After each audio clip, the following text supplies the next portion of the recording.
Hey, Colas. Well, let me tell you, I bought my first rounds of silver today, just a few minutes ago to be exact, before I came on.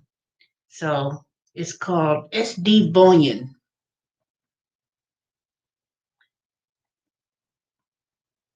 Okay, let me tell you. So what I did was I went to, hold on a second. Let me see if I can share my little screen.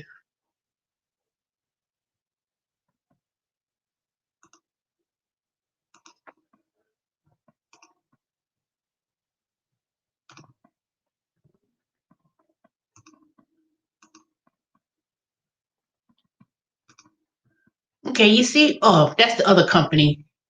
No, not this one, but this is one company, Golden Eagle. But I didn't buy with them. I was going to buy. I may buy with them next a couple of days, next week. I'm gonna buy from different companies. You know what? I ain't messing with no Robinhood stock. Because it's. Let me tell you the reason why. Because see, that got so much hype, and the thing what happened with Robinhood was um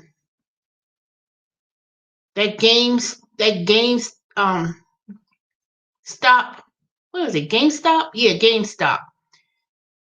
People, hey Erica, people ran and bought that GameStop, and when it went up to like 6,000% last week or a few days ago, if say for instance you purchased $60, and this was on CNN online with this little young black guy, young boy. The mother bought him some GameStop back in October because he was buying the games.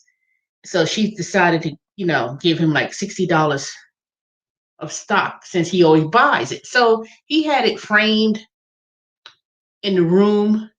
And it was just something for her to teach her son about investing and things like that.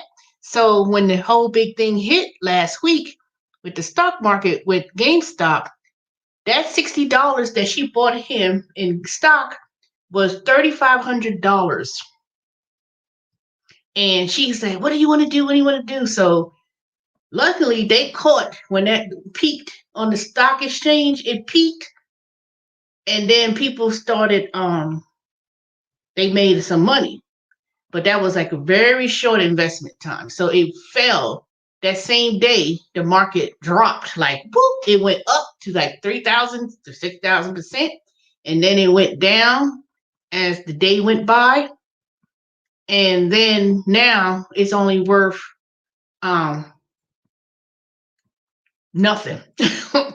So let me tell you about my purchase that I just made with SD Bullion. Now, hopefully they'll give me a referral link, and I'll put it my referral. I just did it. So I bought two American Eagle coins and one, well, I bought part of three coins, and it was 100. And let me see me go. Hold on, let me share my other screen. No, I'm not sponsoring them. I'm just saying who I purchased it from, because I've been watching this one guy video every day, while I'm in bed. Is this white guy up there in Palm Springs, and he always be, doom and gloom. Well, he's not doom and gloom. He always says that buy silver, buy stock, buy gold, and and all this stuff. So he always mentions it all the time. And it's a good company, you know. But anyway, so the biggest thing that's going now, not the biggest thing, because there's now shortages of silver. And people, silver is like real inexpensive. See, silver is like $28, $34, $36 an ounce. So gold, if you have purchased gold when it was real cheap, 1 ounce of gold is like almost $1,600. So I purchased the silver. They say is see, when the dollar is low or weakening, and the stock market is kind of losing money, because my little poor cash app, when I invested some stocks, is been losing money. But um You know, they say don't invest if you can't, if you're going to invest, prepare to take a loss. So I purchased some SD Bullion stock today. This is one company, I had looked at this one to see right here, Golden Eagle. I have an order, but I didn't check out yet. So it was $123 with SD Bullion. This one was like, let me see if y'all can make it bigger. Who's on here? Wait a minute. Let me see if I can make it bigger. Can y'all see that?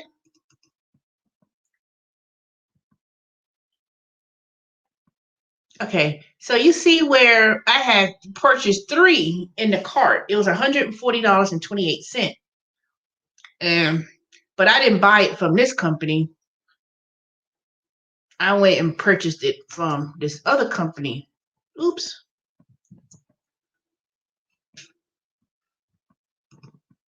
I purchased it from this other company. Oh, bigger. Let me see. Y'all see it? But that's not the one I bought. That's not the one. That's not the one I bought. So let me unshare this. Let me show you the one that I purchased from. Let's do one. Oops, here it is.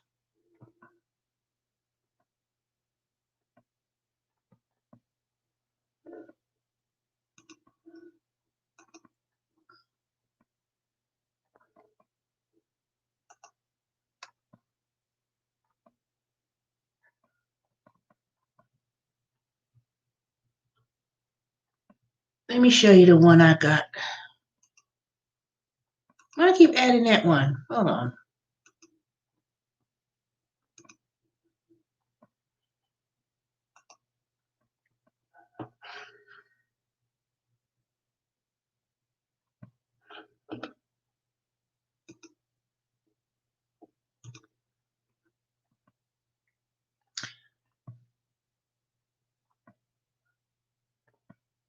I can't add this. Why I can't add the other screen?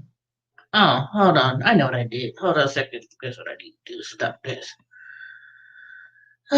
My head is hurting me, y'all. I'm feeling sick. I canceled my block today with TurboTax. It was only a few hours. It wasn't that, but I'll be working tomorrow.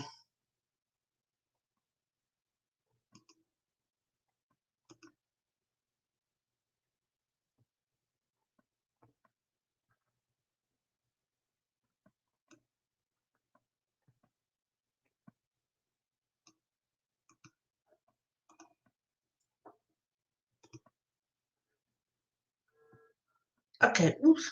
What's this? All right, you see this now?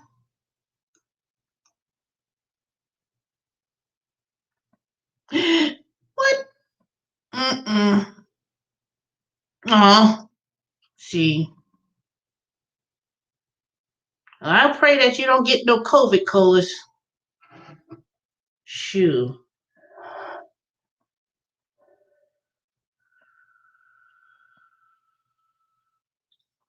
Oops, this thing is so hot. Okay, y'all see it? Let me make it bigger. Okay. See, this is my order with this company, SD Bullion, and I purchased 2 1-ounce silver freedom round and 1 sunshine mint silver eagle round. So silver is about $35, $36 an ounce. And the ones that I was looking at, all this, it said it's a shortage worldwide. South Africa, Australia, New Zealand, England, wherever. So it's worldwide shortage of silver.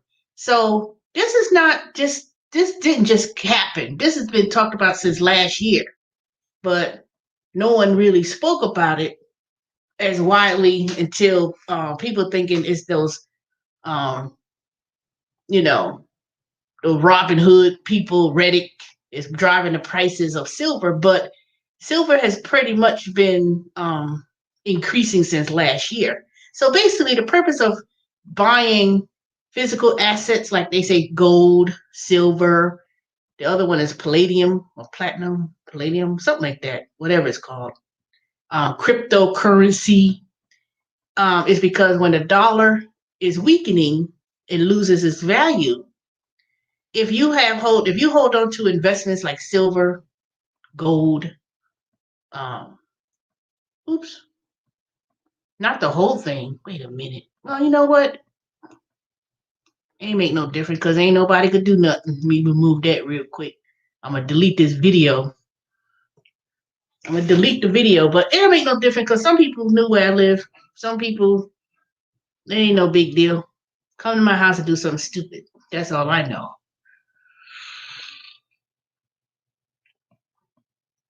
So, Harden, you know I don't live too far. Every time he used to bump into me at Chick-fil-A.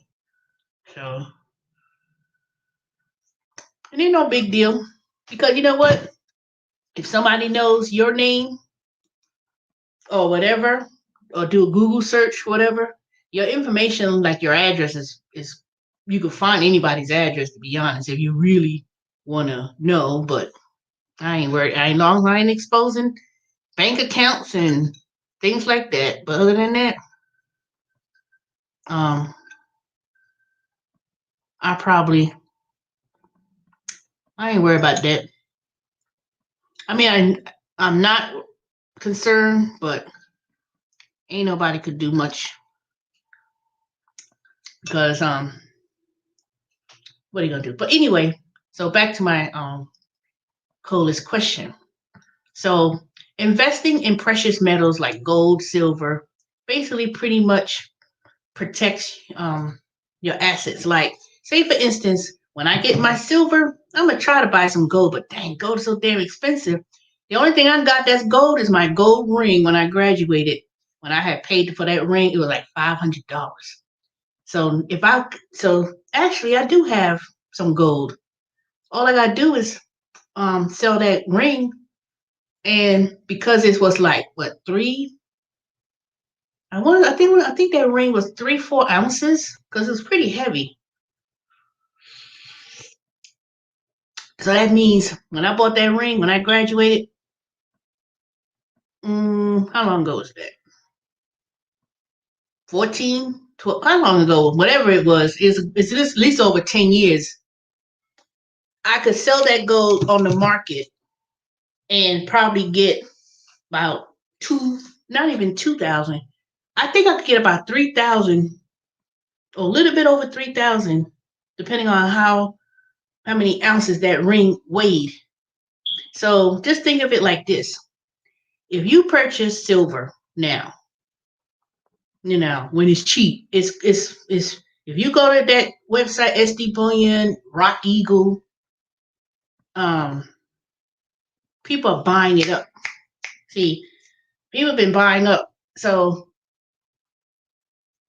when the market, which I think I hate to say it, is taking a dive because it was pretty good for months, but sometimes it's going up, sometimes it goes down.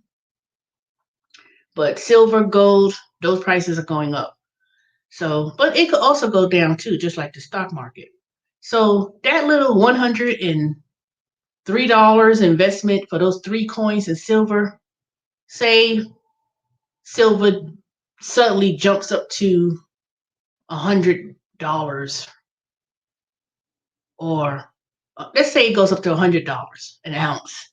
That $103 that I made, that means if it goes up, it skyrocket, like it's because now people are buying it up and it's short demand, then it's gonna go up. So I could turn around and sell it back to any company that buys silver.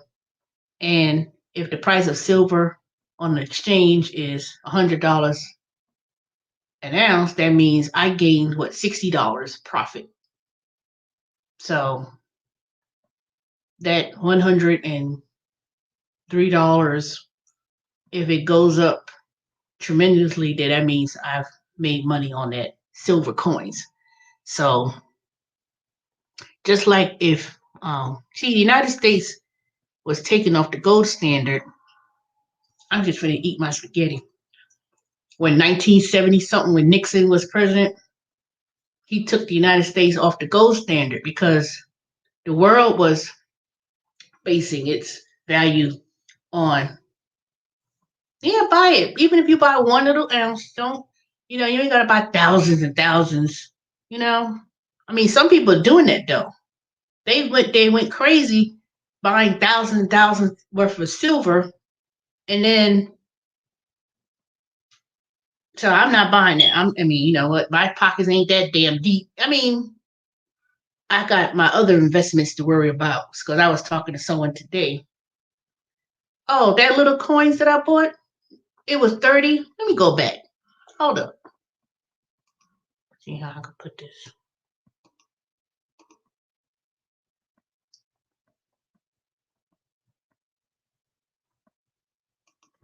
The Freedom one that I bought, it was $36.94 for one coin. And then I bought two of those, and then I bought one of the other one.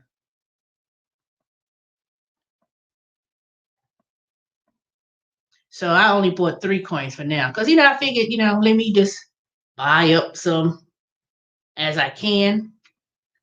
I ain't not trying to buy it one time. Oh, let me get me $10,000. First of all, they don't even have that much for you to buy. So you go to the SD Bullion website or the American Eagle Rock, they're gonna show a whole lot of them that sold out, like the American Eagle coin.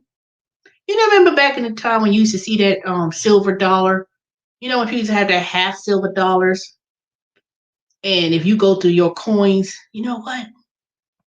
I know my mother and grandmother, they be keeping loose change and it'd be in a jar. I'm quite sure, I'm quite positive that if I go to my grandmother and go to that room where she used to keep all these, they used to keep all the coins, nickels, dimes, I'm quite sure I'm gonna find me a silver dollar somewhere in that batch, in that jar. Yep, the gold dollar. I think I had one at one time. Let me think. Hmm, I remember having one a long time ago. I don't even know where the hell it is. I don't know what happened to that. Yeah, but back in the day, if you had that little gold dollar and it was worth whatever it was, man, that same thing is worth 1800, 16 to $1,800 when it was like $25 and whatever. So basically, that's how silver is going to be. You buy silver, $36, then it's going to go up to like 500, 600, and they are anticipating. I finally bought that ladder up here, but now I got to go up to the ladder and take that smoke detector thing off. So that's why I would say try to diversify your investments. Buy some silver if you could afford to buy gold. And if you have gold laying around, how back in the day, all those rappers, people got gold teeth all over their mouth, wearing all that gold chains. I bet you they ain't walking outside no more with that stuff on. Walk around that big ass heavy chain. Someone snatch that. See, remember they used to snatch those chains in New York? We used to snatch their gold chain off their neck. Man, now, that thing they worth probably millions of they probably got worth millions of dollars around their neck.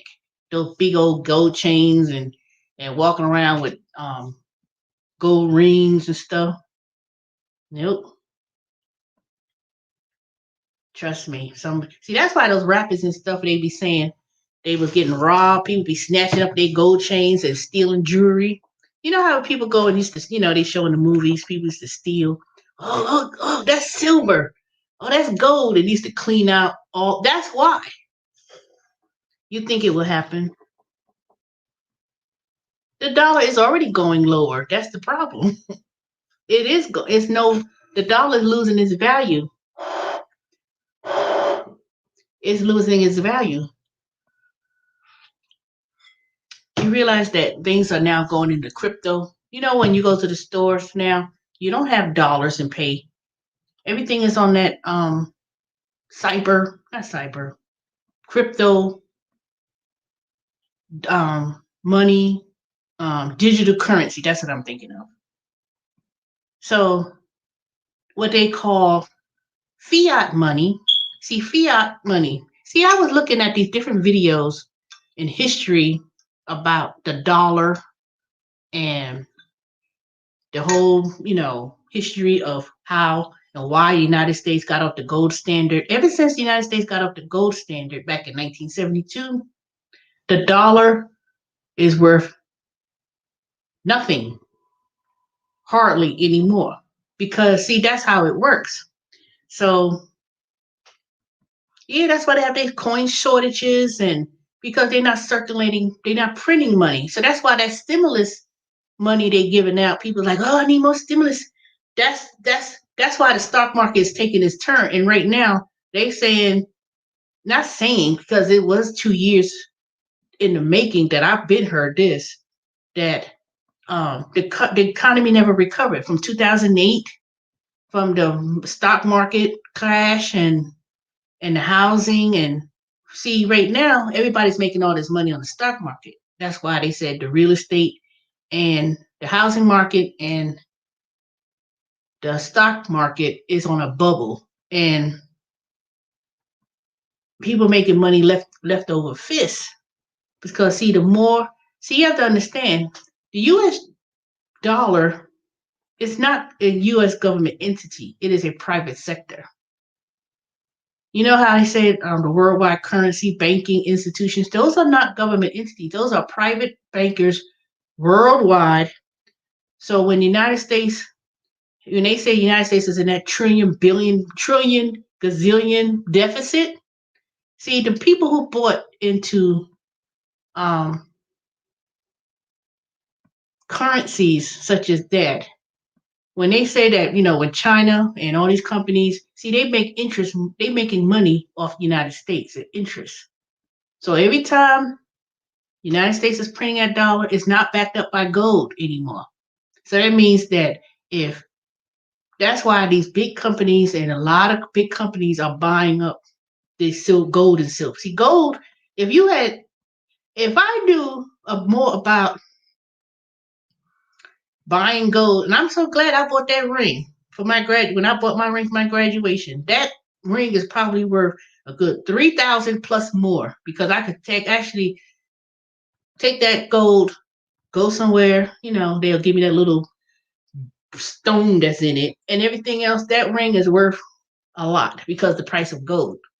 So if you buy gold, say at the pawn, if you go to a pawn shop or one of those places, go to one of those places and see how quickly you walk up in there and say, I got me some old gold chains, and how much is it worth?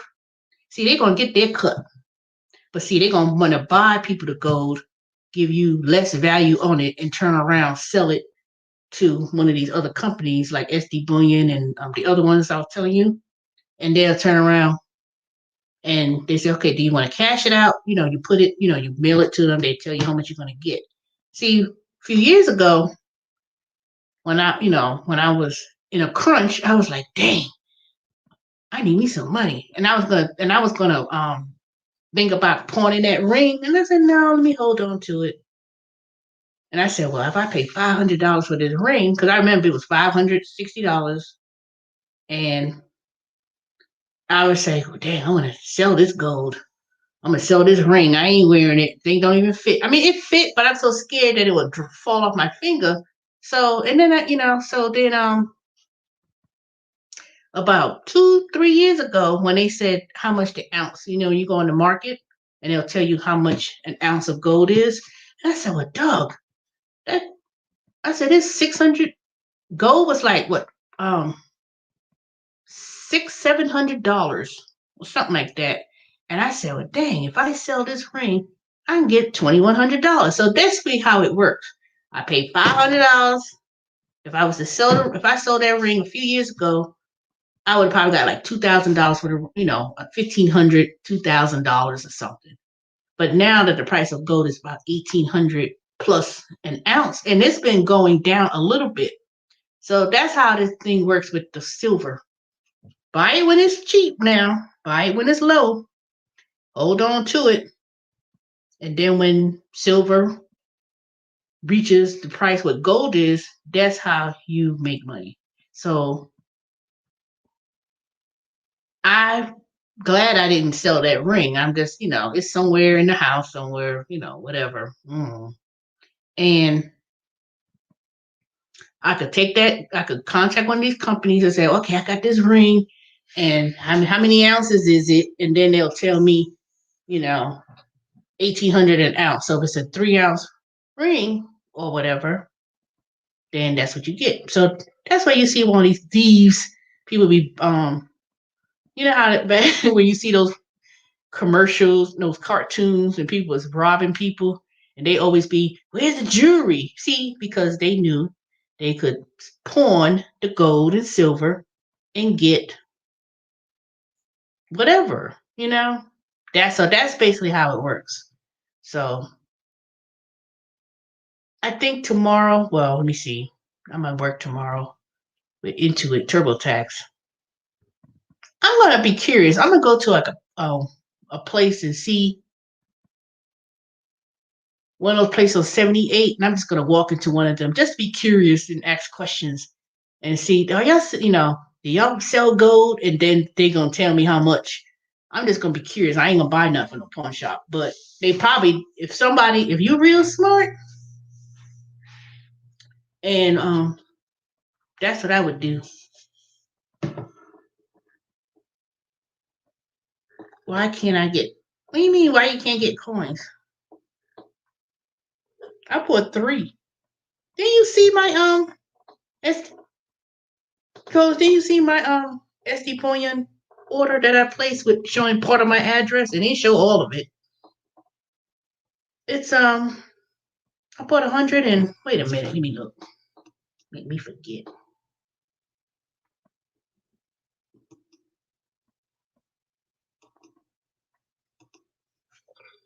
I bought like $130. That includes the shipping and the tax, whatever. I bought 3. I bought the American. When I get it in the mail in a couple of days, I'll show y'all what it looks like.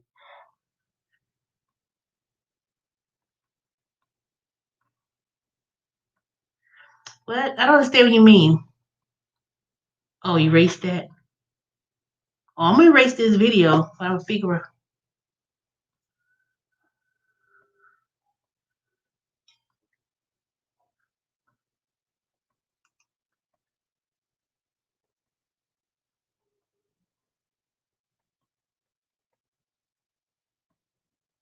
Yeah, ain't nobody act crazy. Cause ain't nothing, shoot. Ain't nobody hardly watch my videos. Not like that. It ain't nothing to steal. Trust me. There ain't nothing much to steal.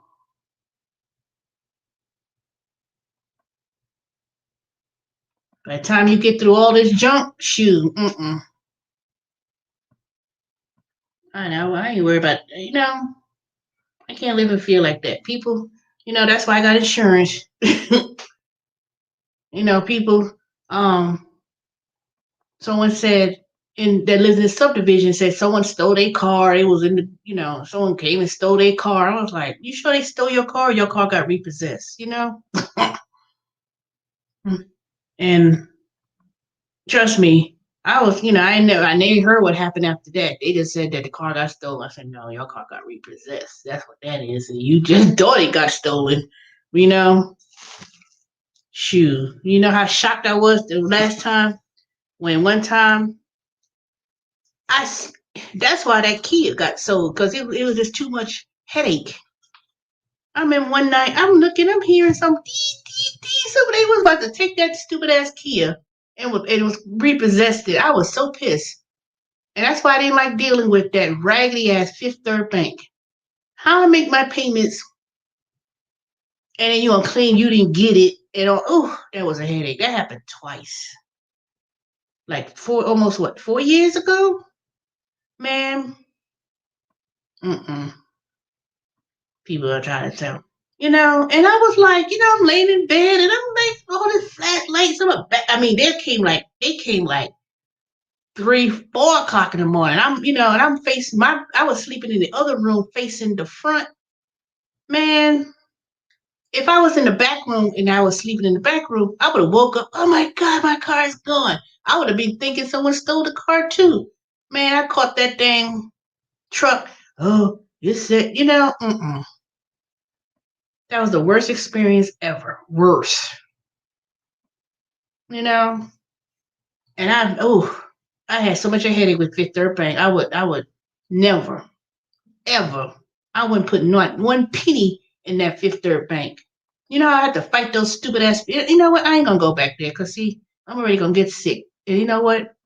I went there, got my car back, paid whatever. I said, how much you say I pay? I had to fight with them because those people. Let me tell you what. And I know what. This is what those stupid ass people did. See, they're gonna try to claim, oh, we didn't get no payment. Yes, you did because I make an automatic draft payment every month, right? So you know me, I try to pay stuff off early. So I was accelerating my payments. So when they see that they can't make money off of you, especially when it comes to the car note, they'll try to make up any excuse. You know how hard it was for me to even contact that stupid ass bank. You know, tell about me sorry. You sorry, all right.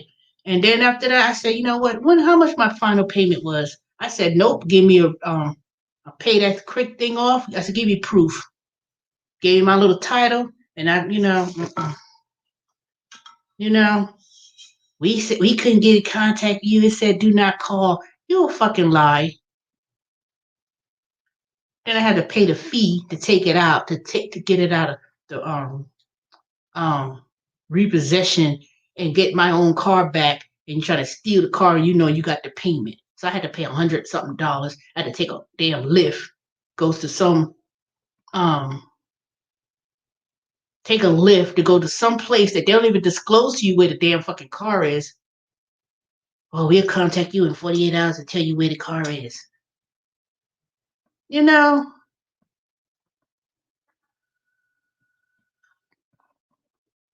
they're talking about, yeah, they probably credit my account and adjust it, but for the inconvenience. Now, the first time when it happened, okay, I can understand that it probably came late. But at that point, no, you can't sit there and tell me. I said, how you going to sit there from day one? I paid on the same day every month. And then it's amazing how when it got closer to it was time when that car was almost paid, all of a sudden you coming back. I said I had 5 years of payments on time, and all of a sudden it gets down to the last year or whatever. You're gonna try to tell me about a payment didn't go through? Yes, it did, because I had my bank, and they would not. I will not deal with those damn racists. And I think Fifth Third Bank up there in the Midwest, those dumb fucking crackers. I won't trust their fucking ass no more. Anything about it. What's thing so funny about it? On the credit report, it doesn't even show that. See, if you don't keep up with these stupid ass banks, ooh, this thing is hot. This green tea don't taste that good. I need to put me more sugar in it. So anyway, you know, see, that's why I pay all my stuff with online, and even then, sometimes you got to be real, cautious about some of these online banks and online banking. They'll tell you anything. They will tell you any stupid thing. I tell you messing with the wrong black person when you come up here telling me some shit.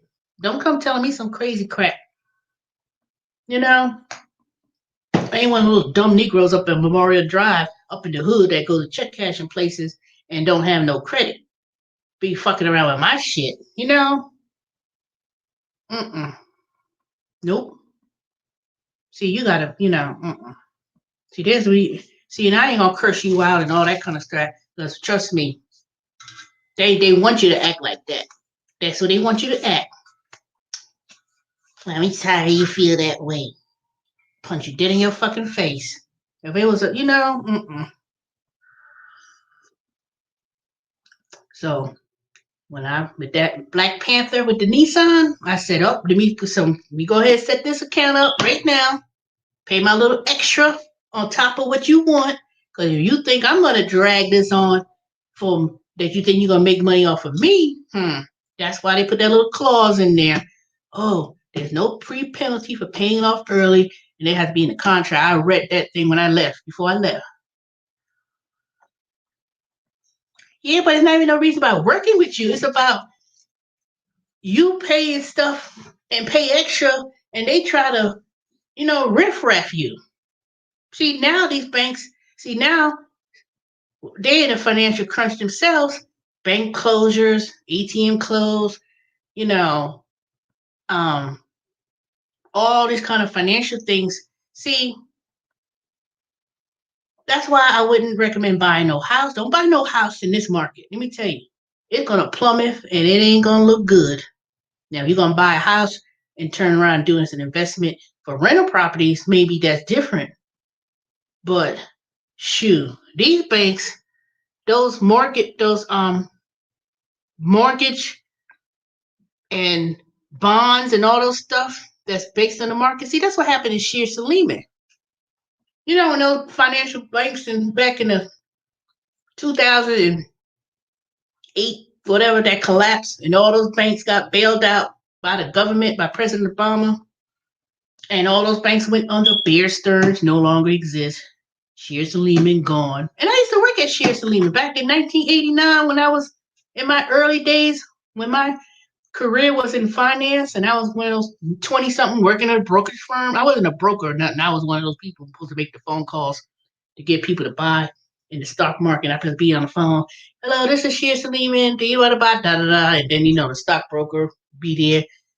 Then you pass the call on to them, and they trying to sell the market and stock. Man, that shit went under. Shears and Lehman was one of those banks that, just like, what's that man that went to jail? Prison, stole all those people's money. Buffett, not Buffett. You know who I'm talking about. The one that did that Ponzi scheme. Yeah, the interest is low, but the $300,000 appraisal for the house. See, that's what happened. See, that's what happened in 2008, 2009. How you think I got this house? For the price I got it for, 119, 117. The house appraised for 130 when I bought it back in 2008. 2008, when I bought this house, it was appraised at 130. I bought the house at 117. This white man who's an investor bought this house. He bought the man who had this house, and I still get some of his mail today. Wilbur Yancey worked that craft as an executive, because one time I found some paperwork up in the attic. I was like, he was an executive, and I got some information from the brokerage firm and stuff. He cashed out all his, he must have been on his luck, because the neighbors told me his house, when I bought this house has no curtains. You know these blinds? This had no blinds. This house ain't had no, it ain't had no stove. It ain't had no refrigerator. It still got that broken down washer, which I need to buy after the tax season. I'm gonna buy me a washer, not no expensive one. I had to buy brand new appliances. I had to buy brand new windows, all 22 windows, because it was, this house took a lot of work, let me tell you. So that white man bought that house for $89,000. He sold it for 117, so he made his little money flipping, so that's what he did. So when I bought it, I said, okay, I could have probably talked it down a little bit more. Yeah, I got 22 windows, plus the 2 big bay windows. And then I got the first time home buyer credit at the time, which was $8,000. And then I got the energy credit, which was $1,500, because these were energy efficient windows. My biggest refund that year, it was $13,000. That was a tax return refund with all the credits that I got. The $8,000 the 1,500 plus my regular refund. So when I bought this house, it appraised at 130. So I had to stay in this house for the first 5 years because that's part of that. This is 1996. 96. 1996, when Waters Edge was first built, this was a premier exclusive neighborhood. This house in 1996 was $189,000. That's how much it was worth when this house was bought. Well, built, and then it was 189. Then the man who bought the house, like I was telling y'all, I know this black guy. When he lost his job and the economic collapse back in 2007, 8 started to happen, when the market was like, this community and a whole lot of places in Georgia. I'll get to it. I will get to the story, Coolest. How much is it worth now? So it went from 189, and he only owed the mortgage. He owed about $85,000 on his mortgage, right? And then that white man bought it, fixed it, did little fixing up. He put siding and all that, the hardy planks, and painted it, even though I'm going to have to paint this house probably in the next year or so. And sold it to me for 117. The house appraised at 130. I knew that, okay, I said the market's going to go back up. So now this house is worth, if I don't fix it up and it kept in, whatever, it's worth 189. 189. Some of these houses around here is in the low 200s. I couldn't believe it. I said, ain't no way. But when I started when I got the comps and I started, my neighbor next door, he going to be a real estate agent. Oh, if you want to sell your house, let me know. I could, he went from whatever career he had, he retired, then he got his real estate license, that he been bugging me. The lady across the street, the other house was for sale. She want to say, oh, Miss Teresa, if you ever want to move, because I think I've mentioned, it's because I mentioned one time about want to downsize. Everybody want to buy this house. Well, I could go and buy it. So I've been getting calls every fucking day. I've been getting text messages every day. Are you interested in buying your house at 69, whatever. I almost told my address. We want to buy. So everybody wants, if you own a home, everybody wants to buy it. So I've been funny. I said, okay, give me 300,000. So you keep bugging me. Well, we can't do that. Then don't fucking call. Don't text me. No more asking me. So they want to buy. See, they think they slick. See, so I went to one of those offer pads, one of these companies. They said, we buy houses. So they offered me 189. And then they want to buy it because, see, they buy this house. See, they won't buy it, but they're going to turn around and rent it for about $1,200-$1,400. So that's what cash flow is. So they'll give, some people here have been selling their houses for almost low 200s. So that means I almost doubled my equity. I almost doubled it. Mine is what I owe. And that means if someone wanted to buy my house, they basically make $40,000, $30,000. So see, they starting to go into neighborhoods like, I see a bunch of white folks, and I ain't got none of the white folks. Let me say, you see white folks.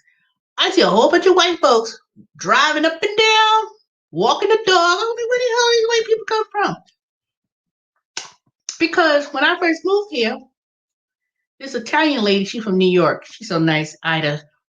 I miss her. I miss having our little meetings and stuff at the community. So she knew. She was like, they got five white families, three Mexicans. She knew everything. She knew everything. And this was when I first moved here. Back in the, going on 12 years ago. And Stone Mountain used to be known as the Klan. Oh no. Black folks don't live in Stone Mountain, it's the Klan. Man, please. Let me tell you, DeKalb County is like 85% black. And someone told me KKK never left, which is probably true. And then on the other side of the mountain, Mountain Oak, and what's the other community called?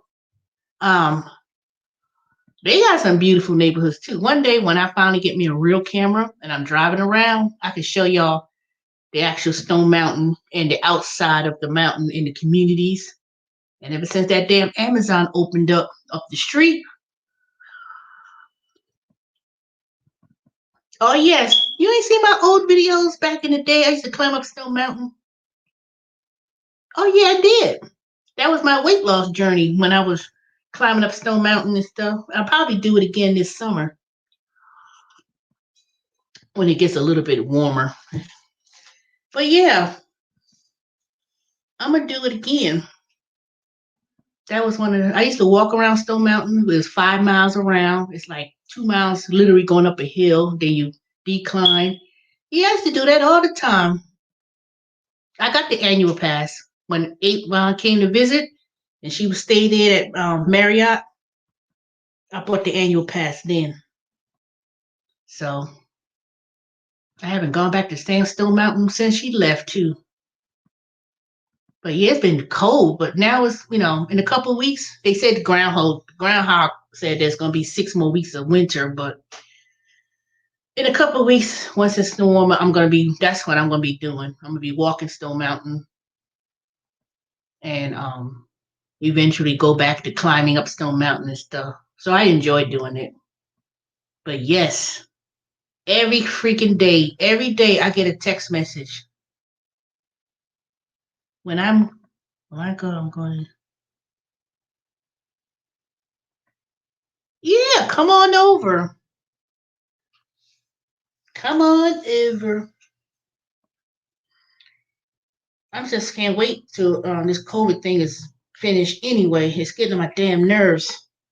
You know, you can't go nowhere with people just walking up there with no mask on their face. No, now I know occasionally I may go to Publix and then I go right to the customer service thing and say, "Do you have a mask?" And but I don't. You go to Target, they'll have somebody there to give you a mask. It is going to take a while, to be honest. Man, why this tea ain't sweet? I put one sugar pack. This thing ain't even this green tea I'm drinking, y'all. Yep, not drinking sweet tea, even though I did drink all up on my sweet tea though.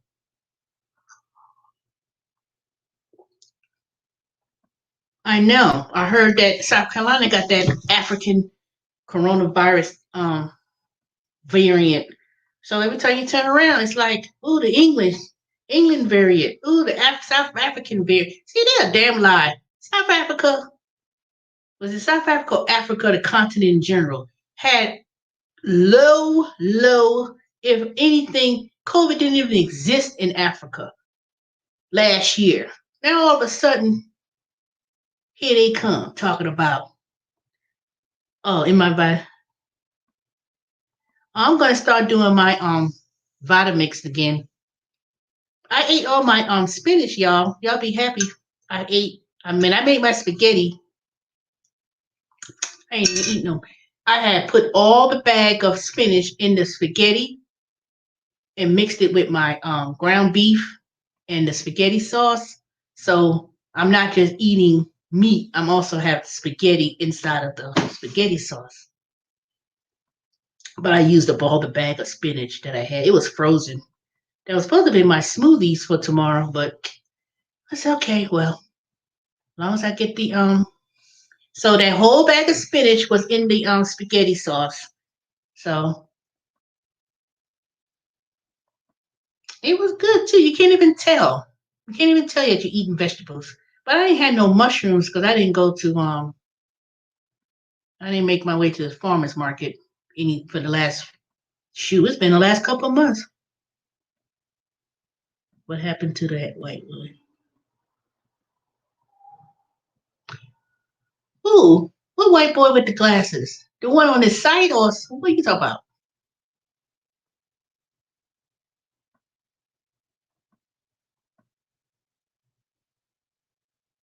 Trying to think. Oh, you talking about David? I don't know. I think David got mad at me, so I think the last time he was on here, I guess he probably said you rude or something. I don't know. I think I think I must have hurt his feelings because he ain't been coming on here from the last time. Something happened. What happened? Oh, I was talking about something, and then he went on some other thing or something, and I kind of was like, I'm not talking about that or whatever, and something I said, I don't know. I guess he took offense because some see. I don't say that I don't want people to not interact and stuff on the site or whatever, but it kind of bothers me sometimes when people be trying to like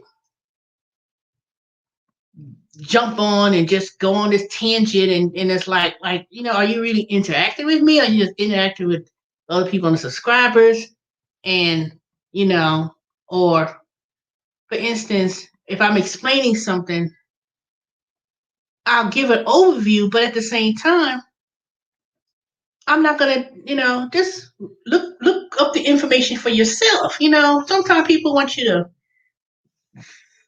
hand spoon them and he's a Scorpio but he must be on a different cusp or something because sometimes I don't like to always go over things. I'm like, look for it for yourself. The same thing that I learned it, you could read it. It's not, and then it's like you're trying to, um, I want to engage on everyone who comes on, but don't try to engage people with your, oh, I said, create your own channel, and I think whatever I said, he must have got mad. So I ain't seen David or heard from him. He ain't jumped on the chat yet. So, but that's been like that. That's been like that. Even when I used to talk to him on the phone and he would ask, questions and stuff, and I'll be like getting a little bit fluttered or frustrated because sometimes I'm like, oh, why don't you look up yourself? And then, some people y'all know me. I could be very shoot to the quick, but some people just, you know, they just being too abrupt or whatever can be come off as rude. And I know it could come off as rude at times, but I just don't like going over the same thing over and over again, especially when if I'm trying to say something and like the stimulus. When I first went, and someone told me, Avon told me, and then I told y'all, I said, oh, this is Grant, and let me show y'all how to get on there and how to get it and apply for it, and blah blah blah. And then I did, before I even tell anybody anything, I try to go over and tell you what I know. And but then when you like, well, if you ask the question, don't ask the question for your own self, and then you'll prevent anybody else from really trying to look at it and get a grasp for it. Don't say, well, let me go to my account and let me see what they say. Then why you ask me if you're going to turn around and ask someone else?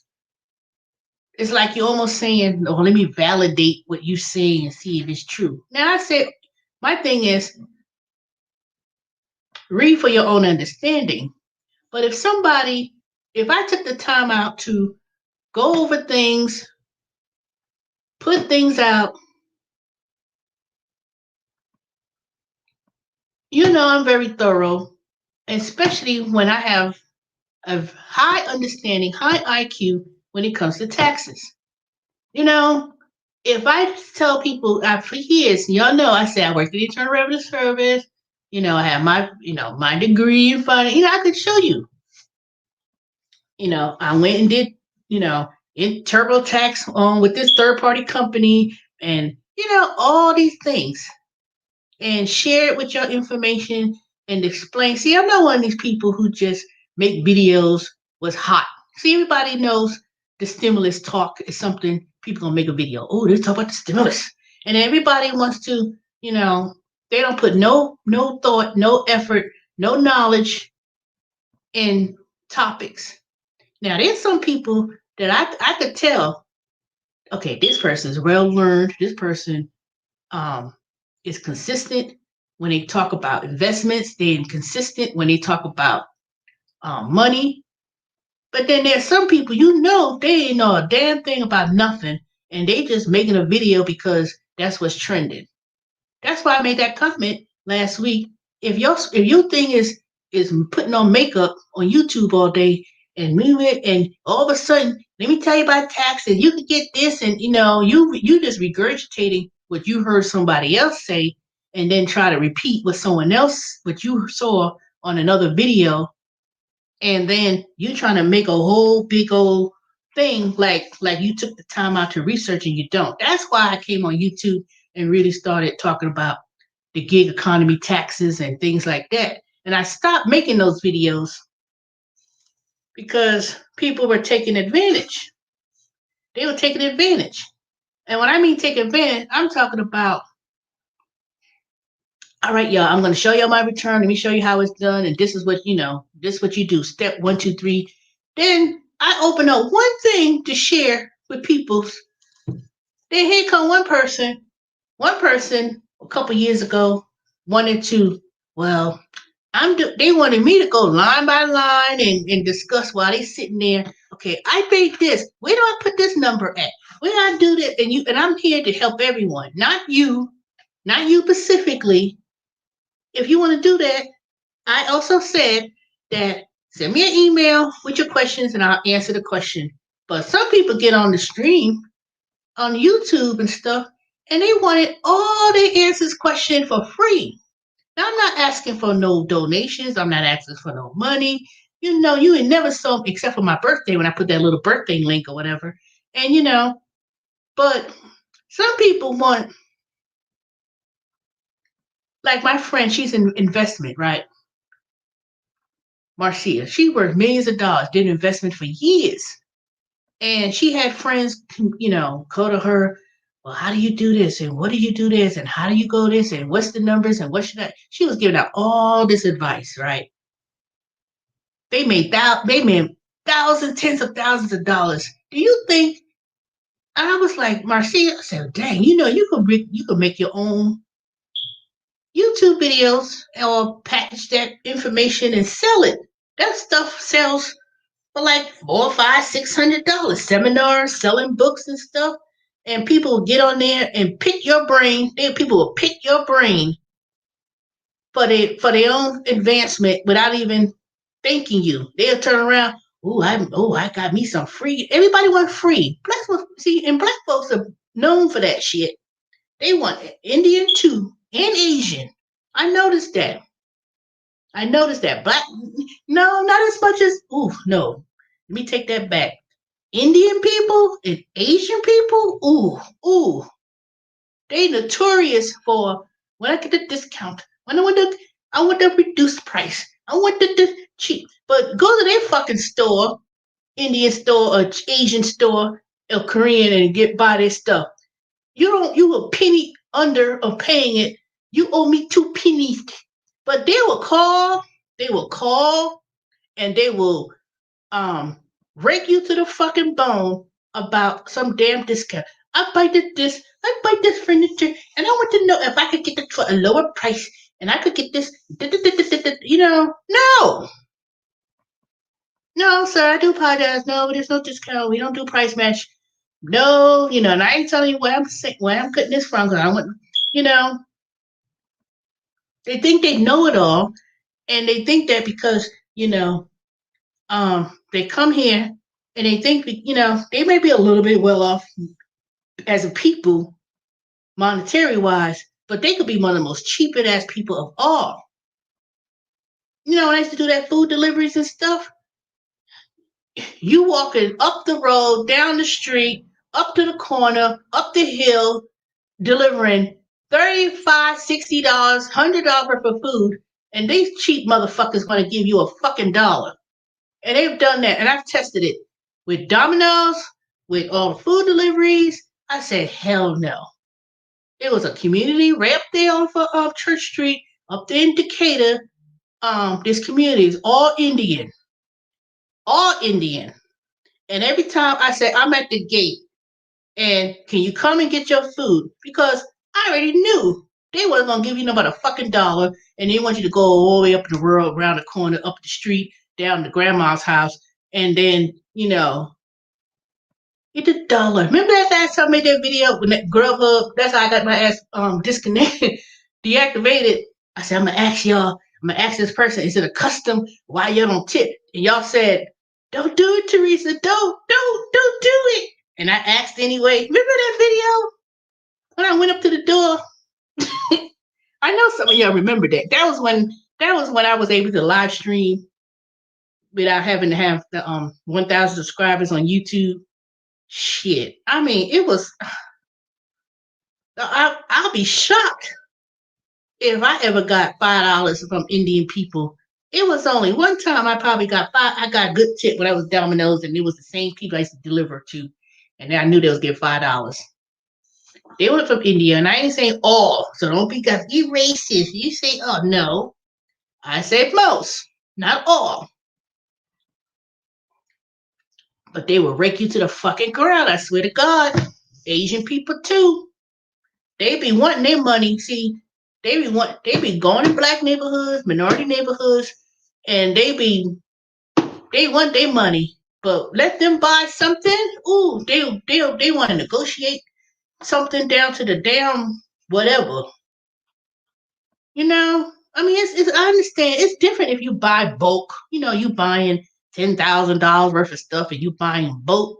You know, and then you can negotiate because when you, as a business, if you buy things in bulk, you get a discount when you buy more items. But when you just buying one little item from a website for furniture, it's already been negotiated with the price. Here you come.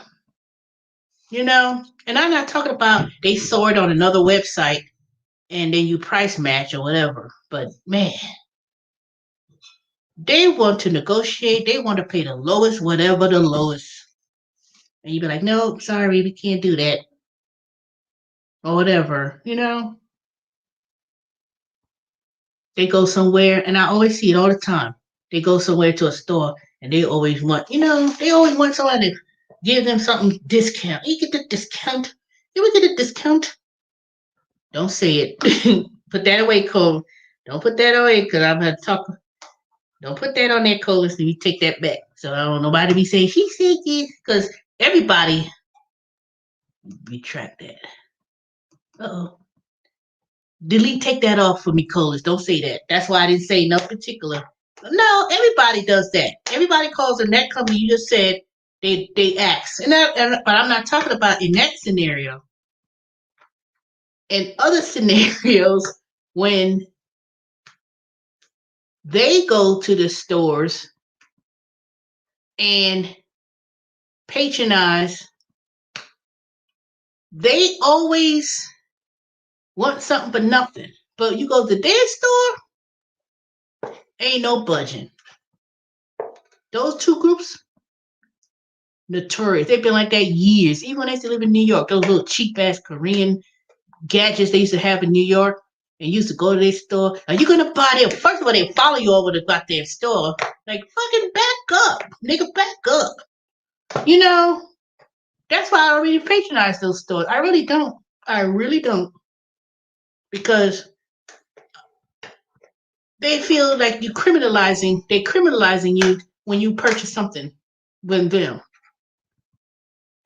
But lo and behold, they order food, they want their groceries delivered, they want Uber. That's what I really was getting at, not really what you just said with the W. Colas. Take that off if you can. Because everybody does that when it comes to shopping on that. But what? You back? Somebody was asking about you. Figure you got all mad and left. I said, I don't know what happened. People was asking about it. They said, maybe he got mad for something that I told him last time. But yeah, they quick to be cheap. $1. Yeah, you order $100 worth of stuff and here you come give me a fucking dollar. Man, put that dollar up your ass. You know? Ooh. And they want, Black folks, that's a whole new story. Ooh. They act like we as black folks, I don't know, David. That's what it come off to me. But if you're not, then that's good. I thought you was mad at me. I said people, they was like, what happened to David? Where's David at? You know, did you do something to him? He maybe, people asking, they think that you was upset at me.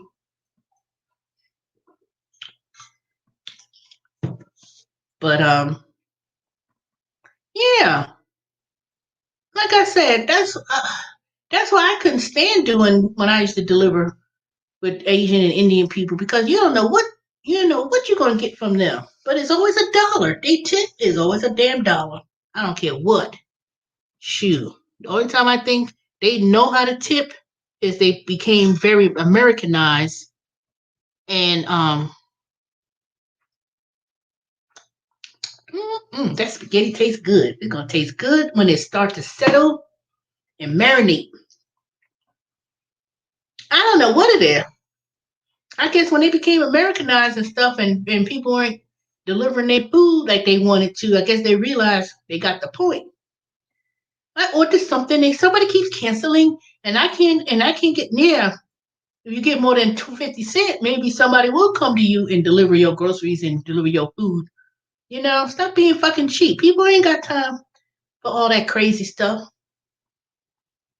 See, now they're gonna feel it. See, they're gonna feel how black folks used to feel in New York, waiting for a cab to drive off because they know they didn't want to go to Harlem and they didn't want to go to the Bronx or go in the hood, so they kept on going. See, now you experience how to be profiled.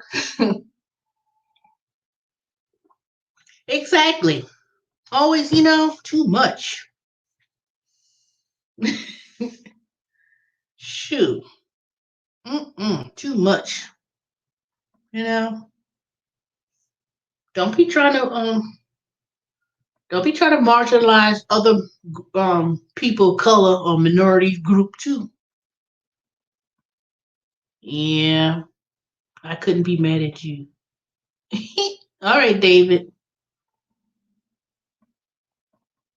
If you want to come on, let me share my link and see if anybody want to come on. I ain't done that in a while. People always be trying to go up and let me tell you, I got another and it's called investseed.com. That's another. Oh man, something wrong with the damn YouTube with the link. See what they talking about.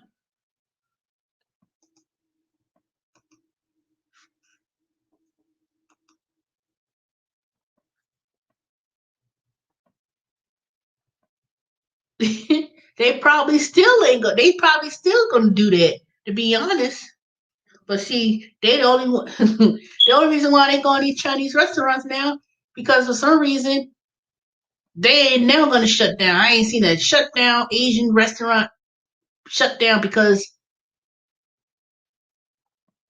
mm-mm, you know I can't wait till this damn wedding's over with so I can turn off this heat in this house. Burn up my electric. I have a high gas bill and stuff. I'm not used to paying no hundred or something for no gas. I'm like, what the hell? I had to turn that thing off on certain times and set it on hold. But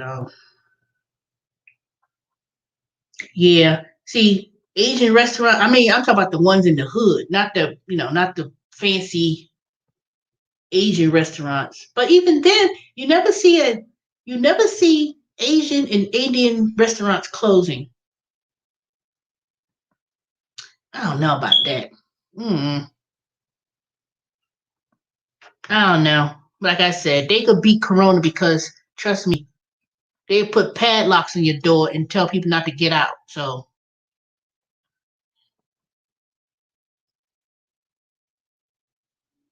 yeah, but see, those countries probably don't have it because the way they regulated people,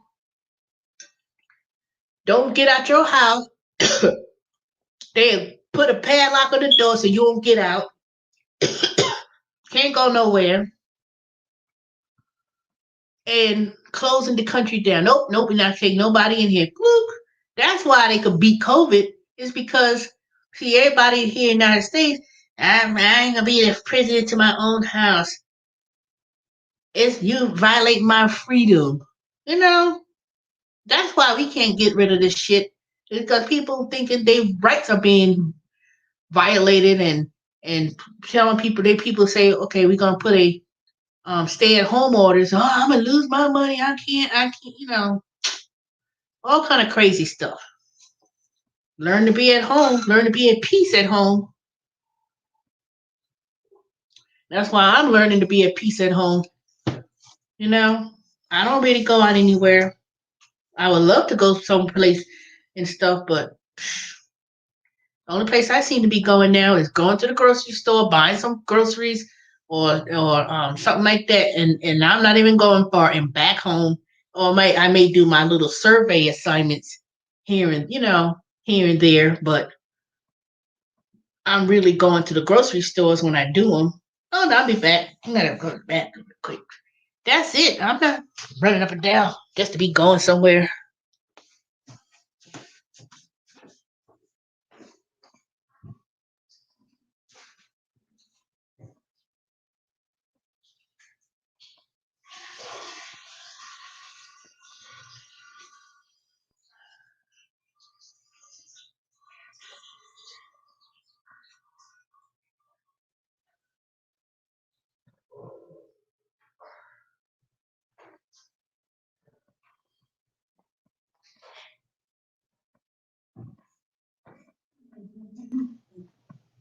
Let me show y'all this. Look, I'm growing spinach. No, this is look what this thing is. Y'all see? Look, this little whatever this supposed to be. This was dang it, ain't put no tag. Rosemary and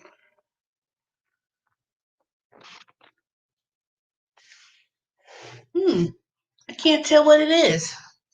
Shoot.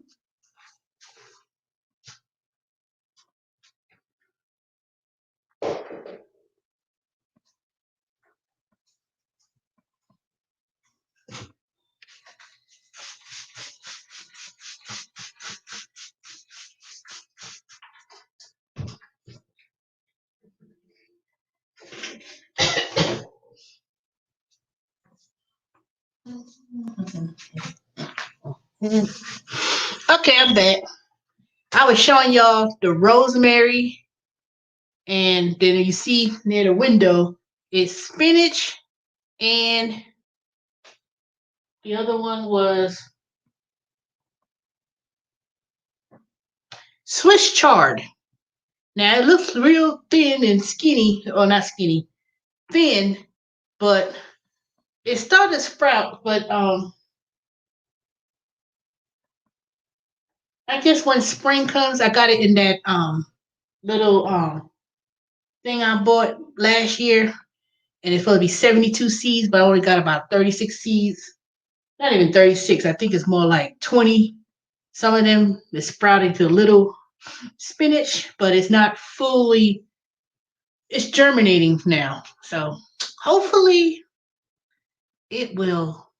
This year I'll get me some spinach, Swiss chard, and the other two things was cucumber. So I hope that this time I have me some vegetables growing. So tomorrow I'm gonna put them in these milk jugs. They call them winter stove or so, and you could put them in this milk jug, and then it's supposed to sprout. So I'm gonna do that. I got like 4 milk jugs downstairs that I'm gonna cut open, and I'm gonna start doing something with those milk jugs, and I'll put them outside and see what happens. But whew, hopefully this time it will work. And then of course I bought these little things from the I want to grow a garden this year, including watermelon. Well, they say tomatoes are easy to grow, but I don't know. I've been trying to grow tomatoes. Two of the things I don't know when they're supposed to start the tomatoes. Well, I'm gonna do it tomorrow. I think I had some tomato seeds, and I'm gonna I'm gonna start because they say you're supposed to count like 6 to 8. You say you're supposed to start indoors first for some seeds. Some of them you could stow outside, and you're supposed to count like 6, sometimes 8 weeks back, and you start it. So I'm starting it indoors, and then the milk jugs ones I'm gonna do outside. I think they say you could do that with tomatoes, or I know they say lettuce, collard greens and stuff is easy. So I'm gonna experiment, and I'm gonna be patient this time. But I've been getting these free gift cards and stuff for these little different contests from work. So I'm gonna go to Home Depot and not buy no expensive see dirt, because I went to the Dollar Tree the other day. Y'all remember the other video I showed you? I said, look at all the stuff I bought from the Dollar Tree, and it got pertains to the gardens. I bought me some seeds from the Dollar Tree. I bought me some starting some potting seeds, like these bags. It was $1. I got like 8 of them. I think I got 8 or 10. So I need to buy me some. I bought me this fertilizer thing. You're supposed to feed certain plants, with like blue, whatever. But it's something else. And I bought I do have some Epsom salt.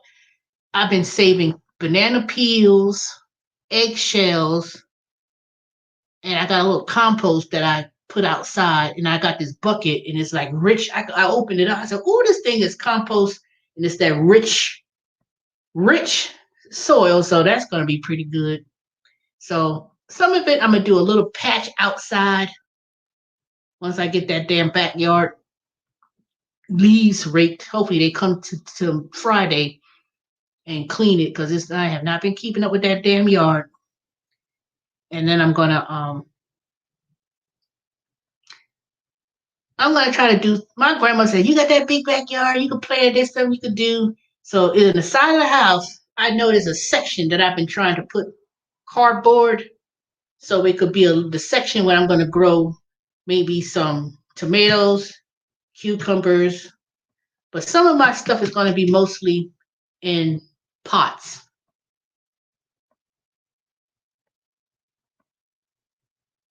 Oh, gone. I'm looking for some steaks, but I'm trying to look for some cheap ones at the Dollar Tree.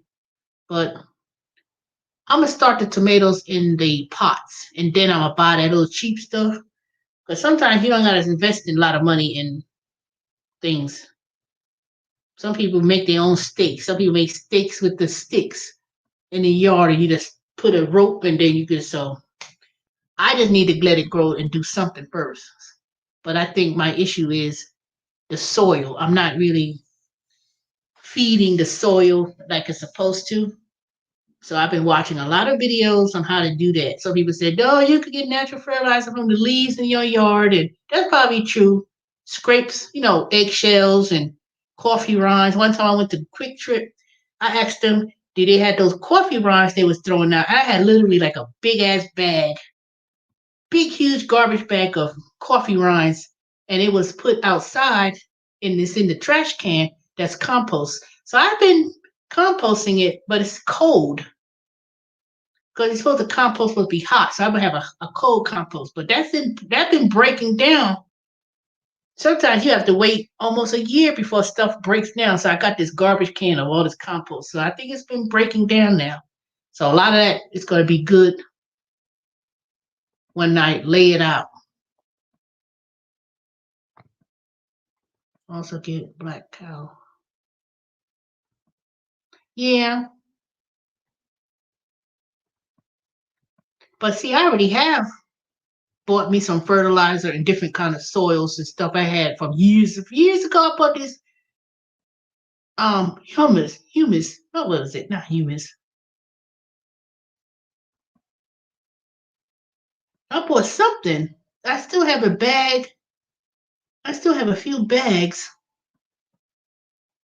Yeah, I heard I get black cow, but I have so many stuff that technically I don't. I'm not trying to do no big, huge backyard garden. That's gonna take a minute, and then for me to build something, you know, I could build it. I've seen people get stuff from those crates and they build it. So I just have to figure out where in their backyard to plant because my neighbor he decided a few years ago he gonna plant these trees blocking up on my little sun. I was like, how you gonna block? So I have some sunlight in certain areas of the yard, so I have to figure that out. But I'm just gonna start with doing buckets and do a little section first. Start from there. And since I got me an SUV now, I could finally be able to put stuff in the truck without transposing stuff in that little Corolla.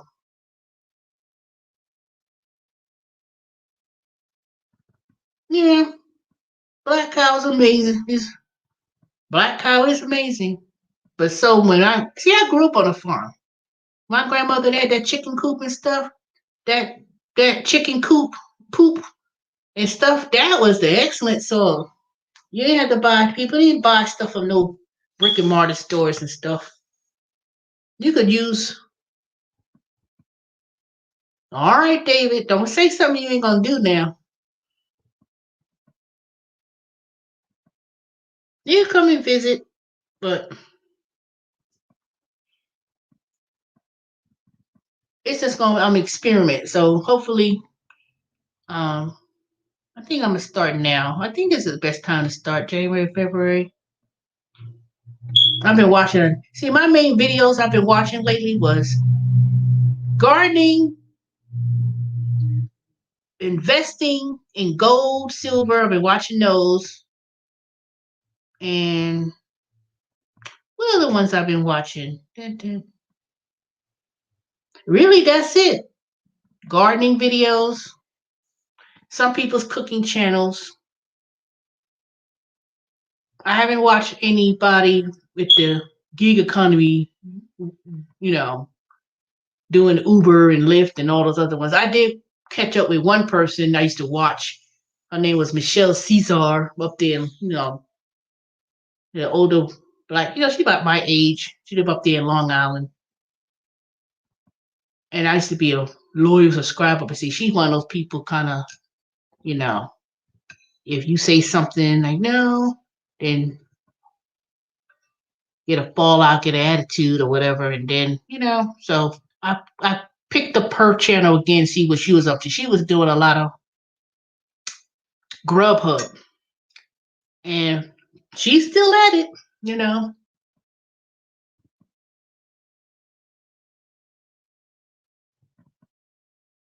Yeah, that's what I was saying.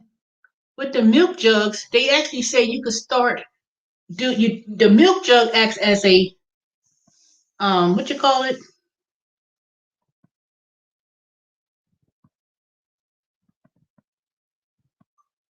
Like a they say that you could actually start stowing out in the winter, especially when it comes to kale, collard greens, Swiss chard, stuff like that. It grows. They actually show people they was in the snow, and it actually came out very good. But the purpose of the milk jugs is acts as a greenhouse. Ain't no telling. Ain't no way.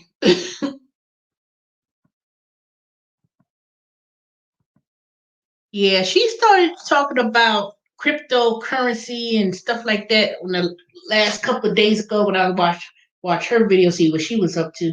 But she was still doing Grubhub, but she said that, and I don't know why. After that coronavirus thing, people weren't making the same amount of money like they was doing those food deliveries. You know, because Terry Tips, even though he says you still block me, I don't know how to unblock him, but it um he hasn't been. He was on Facebook and stuff, but because he has a Facebook group, and he's still doing that food deliveries and Uber Eats and stuff. But it was a lot of people that used to they used to always talking about Uber and Uber Eats and food deliveries, and I don't know what people doing this time, but they doing it on this go round. It's not the same like it used to be. I could tell you. I know a lot of people stopped doing it altogether. Um, Still ain't sweet. I'm trying to do good, y'all. I'm trying to drink green tea and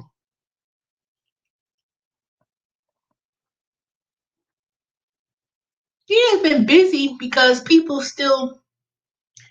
It's been busy for one because people haven't really found regular jobs, and if they do have if they do have a job or whatever, either one, they don't want to work from home. Man, Instacart kissed my butt. They still owe me that class action lawsuit money. They ain't heard from them yet. See, yeah, because people are not. I don't know. I don't know why Instacart's busy because um. No, I guess I could see why because I heard that they started opening up more, picking up items, not just Walmart and the grocery store, but they're supposed to have picked up from a whole bunch of other places now. But Rody, Rody and Amazon Flex are the only two apps that I still. Well, Amazon Flex, I don't know how to for them to activate my account back again, but I probably won't do Amazon Flex anytime soon. But if I wanted to, I may give them a shot and do it. But I'm so damn busy with my regular job with Wayfair and then doing TurboTax this year. I'll be busy all the way till when April comes. So I really don't have to go out anywhere. And then I got my first check with TurboTax the other day. It was like 2 days. It was like 180. I was like, what? And then after that, I was like, but I guess when you make $19 an hour, that's pretty good. So I like it so far. But even though the manager, she was like, everybody's numbers was bad for the very first day. And I was like, dang, but I did check it again today. So it went, I don't know. We're gonna go over it. But I like it so far. Sometimes it got me a little bit frustrated because they said that I was the one who asked the question in the room, and they claimed that I didn't do the research, even though I did do the research and told them, and it was. She said you didn't do anything wrong. She said you actually answered it correctly, but it was a small thing that I could have done because even the person who told me was a lead didn't give me the correct information, but they said I still gave the correct information, but it kind of confused the person who was filing it. So, but it's a learning experience. But it was a learning experience. And it's an excellent company, I could tell you.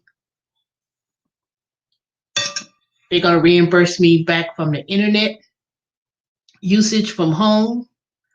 So I gotta send them the bill for my internet so they can pay me back for the internet. So those months that I'm working with them, they'll be reimbursed for that. And they're acquiring more services. So I'm gonna speak to them tomorrow because I said, well, shoot, hopefully I could get extended for the month, for the year with TurboTax. And then if I say, well, how do you go on to be certified to do the QuickBooks too, which is the bookkeeping part? Then at that price, and they said for a month, I had to ask them again. I said, this don't sound right. They said you could work 80 hours a week with Intuit. I was like, what? Who does that? That's how busy they are. And I was like, shoot. But I'm gonna stack up my money while I went into it, and then, um,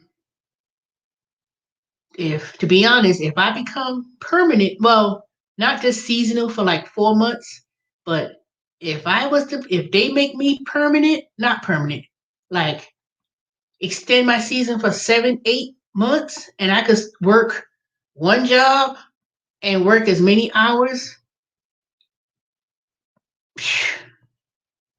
Wayfair might be bye. Because, hey, Sexy P, you using TurboTax?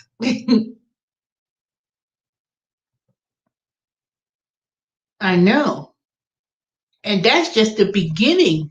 That means if, I come back every year, they'll give you more money. And then if I become a enrolled agent, it's way more than that. So that's just the regular entry level. I'm not an enrolled agent, so actually they pay more. But let me tell you, if they say, okay, we want someone to come and stay for a few months and it's permanent. I'm not like seasonal. It's like they do want people to come back every year. So once I start, I can come back every year. And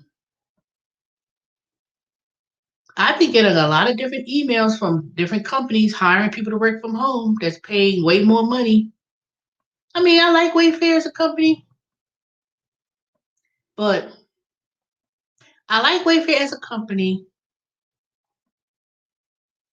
But to me, it's like I'm torn. It's like, okay, yeah, you get $15 an hour, but then you have to work another job in order to make ends meet. But if you could get one job or even work a company that pays me more, like 25, like before I left the IRS, I was at almost like $25 an hour, right? But that took me like 10 years to get to that $25. So if I could get one position, because it's not like, oh, we're gonna lay people up. Yeah, they need a lot of people. All right, David, you can make me phone call. You got my number. Homemade chicken pot pie and peach cobbler. Now you know you ain't supposed to eat no peach cobbler. Cause you be scolding at me about you got your diabetes. Now don't be pestering me about that, cause I'm waiting to go to the doctor. I can't seem to get a damn appointment with a doctor for nothing these days. I have to go until March. I'm trying to hang in there a little bit longer. What? P dash media? I know that's not I know that name.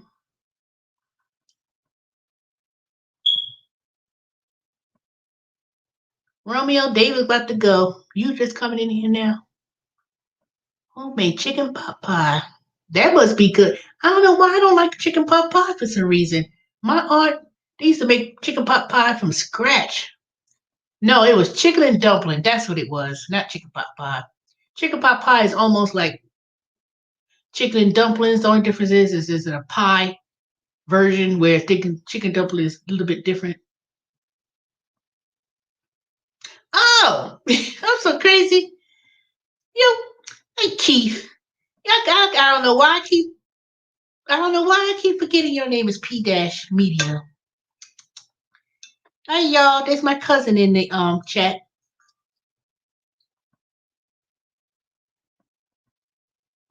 Oh, but you know what though? I'm kind of tired of working all these two different jobs, and even though I work both of them from home, $15 is really too. I mean, it is low, and we all know it's low. And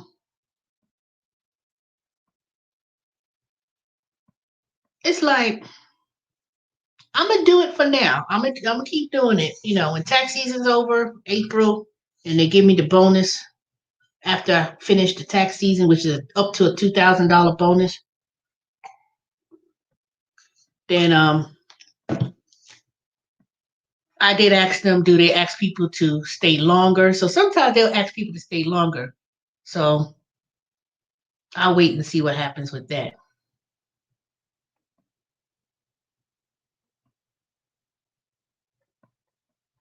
But yeah, it's been some places that's been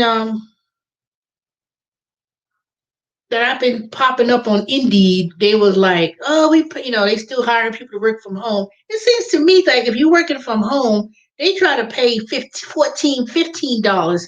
Now, yeah, I got the benefits and stuff. You get these little gifts and perks and little stuff like that. But I just don't understand why people.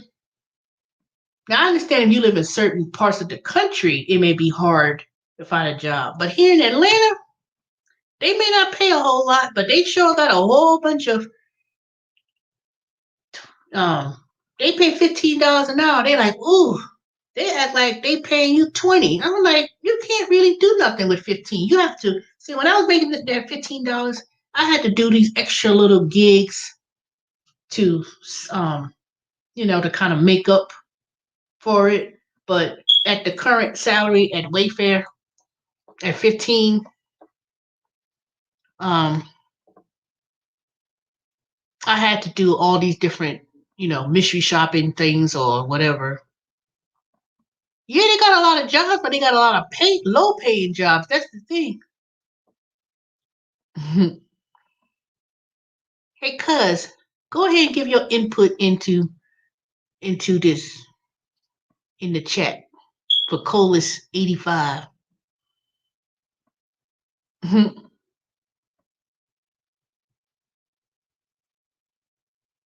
I don't think so. I don't know why you say that. That's not, I don't know. It's not. I'm telling you, that's an illusion.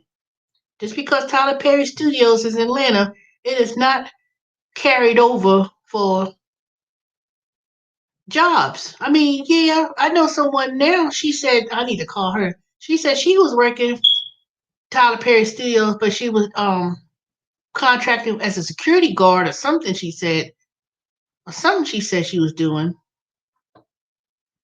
But it's not like he's hiring thousands and thousands of people. It didn't really like that. I'm telling you, don't let that fool you. Tyler Perry Studios, I haven't been there yet because I haven't heard anything about any tours and nothing of the sort. But it ain't like that. Even people who was in the show, in his TV shows, those actors. I heard even someone who wanted to be an actor that I met at LA Fitness a few years ago. That a lot of those people working with Tyler Perry, they don't really get those big, big, huge Hollywood roles because of something they were saying, not blackballed, but a lot of people in that entertainment industry like that, even people who are cameramen, for instance, cameramen, um, because everything is done automated and through a computer. They don't really need to hire a camera. You don't really hear a lot of people say, oh, camera, because everything is streamed.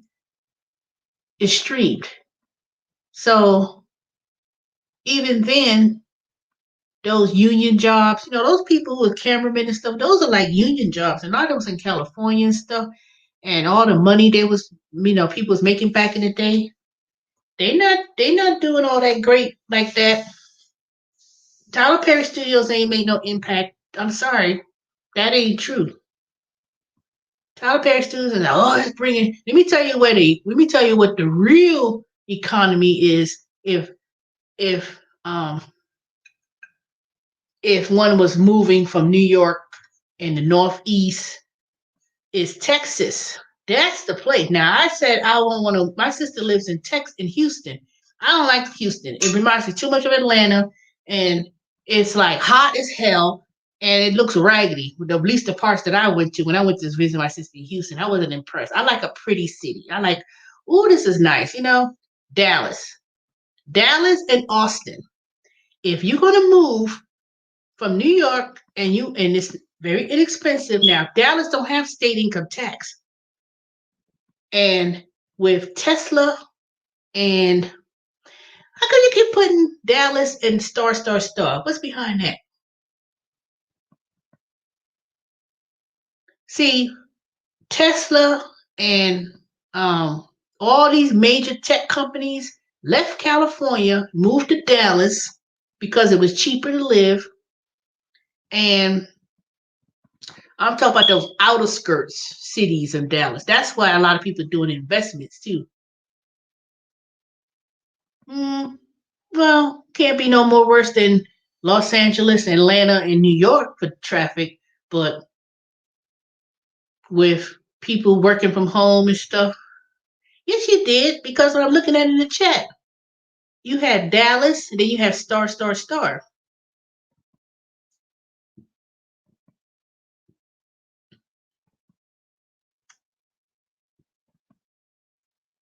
Well, somebody's putting star, star, star. I don't know what that means. Well, that's Atlanta and a whole lot of places got a bunch of suburbs. That's why a lot of people moving from inner cities in the outskirts because they're not trying to pay no city prices. So they could live in the outskirts and stuff, but I don't know if Dallas is bigger than Atlanta, but in regards to economy rise, Texas has never been just like Minneapolis when the economic downturn. They had one of the best job markets when they had this last downturn. And when I had an opportunity, and they asked me 3 times, did I want to move to Dallas? No, not Dallas. Move to Austin with the IRS. I said no, because I didn't want to feel like packing up. I ain't had nothing to pack up. And I said no, I think I stayed in Atlanta. This before I bought my house. So if I had moved to Austin back in 2006, before everybody started moving and the economy booked and all the job markets and stuff, but it's still a good time to move. Okay, Yolanda is bored as okay, Yolanda, you bored as whatever, but you stayed all this time. How are you saying you bored? Well, yeah, I shoulda, coulda, woulda, you know, but I mean, it's not like it's too late, It's not like, oh God, I can't move. I could move. I could put this house up for rent, not even sell it. Put this house up for rent. Hire a property manager, pay them $150 a month, and get somebody to rent this house. Trust me, I could still move to Austin if I wanted to move it. If I wanted to move and say, you know what, I'm gonna move, I can. Well, they say Austin because so many people from California moved to Austin, so I don't know. I've never been to Austin before. But it is like a tech conglomerate of the South, more so than Atlanta, to be honest. See, Charlotte used to be the banking industry or whatever. Everybody ran up to Charlotte. But at this point, you know, at 52, I'm not really trying to focus so much on, oh, let me stay in Atlanta. I mean, if I choose to move, I could always go to South Carolina. Yeah, I heard San Antonio's another one. They're great at investing. That's why I'm trying to debate about buying this investment program. They're supposed to be a mentor to help you invest. I said, I don't need no one mentoring. I want to know what is it that y'all could do. But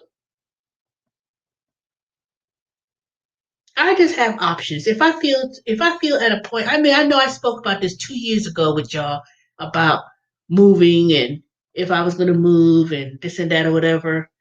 Even 4 years ago, when I first did all that Uber and stuff, and I was like, I was tired of Atlanta. I've lived here for almost 30 years, and I was like wanting to relocate. But then, of course, last year when the coronavirus popped up and then all this stuff going on with the economy, and I said to myself that if I don't find something more, hey, Sharky Phil,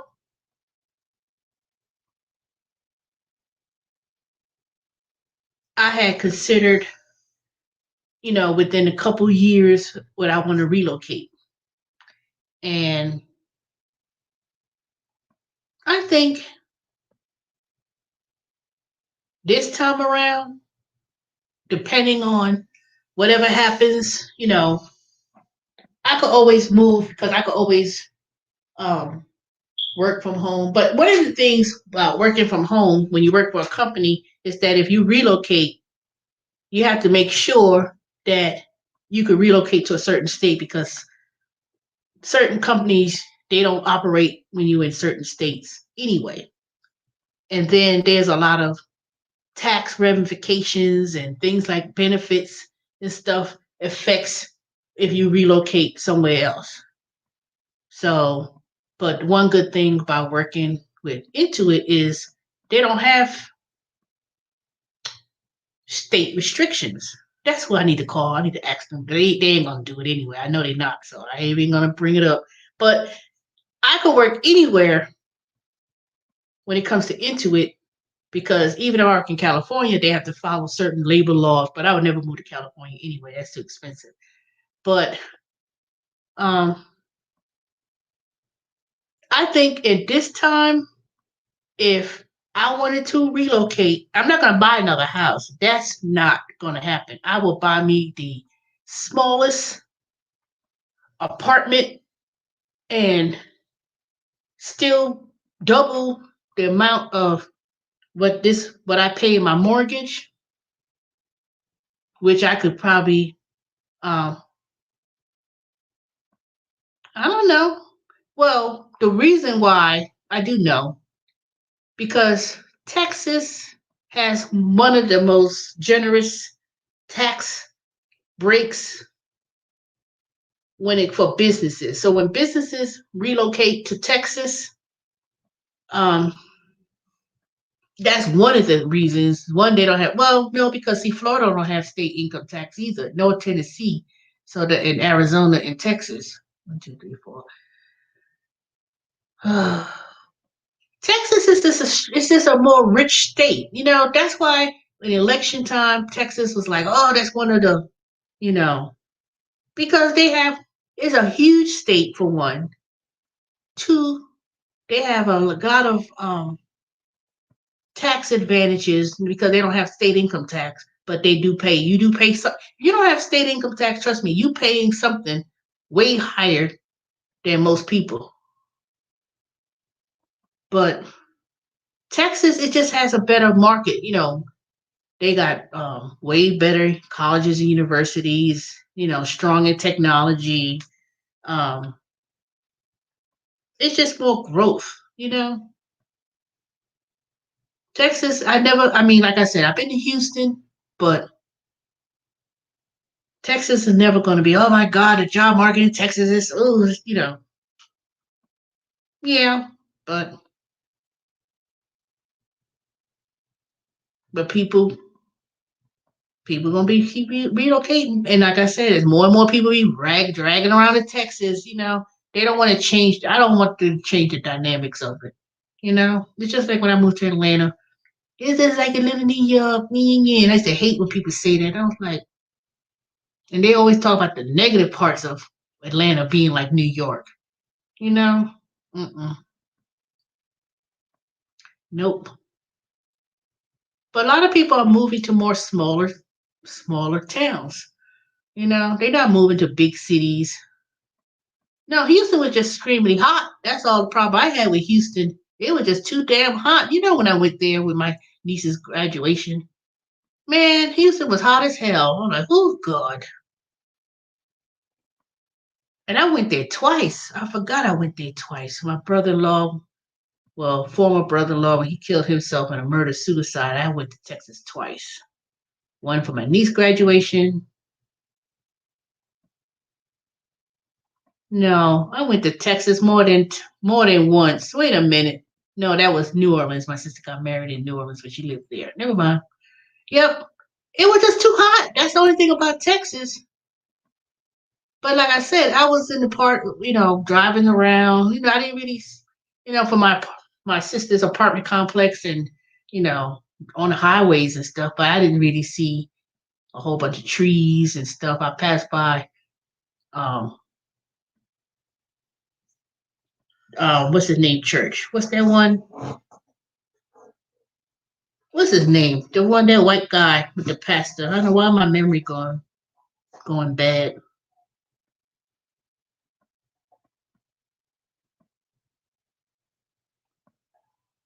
I'm thinking Creflo Dollar, but that's not his name. You know what I'm talking about. The one who's smiling, the smiling preacher all the time, be cheesing.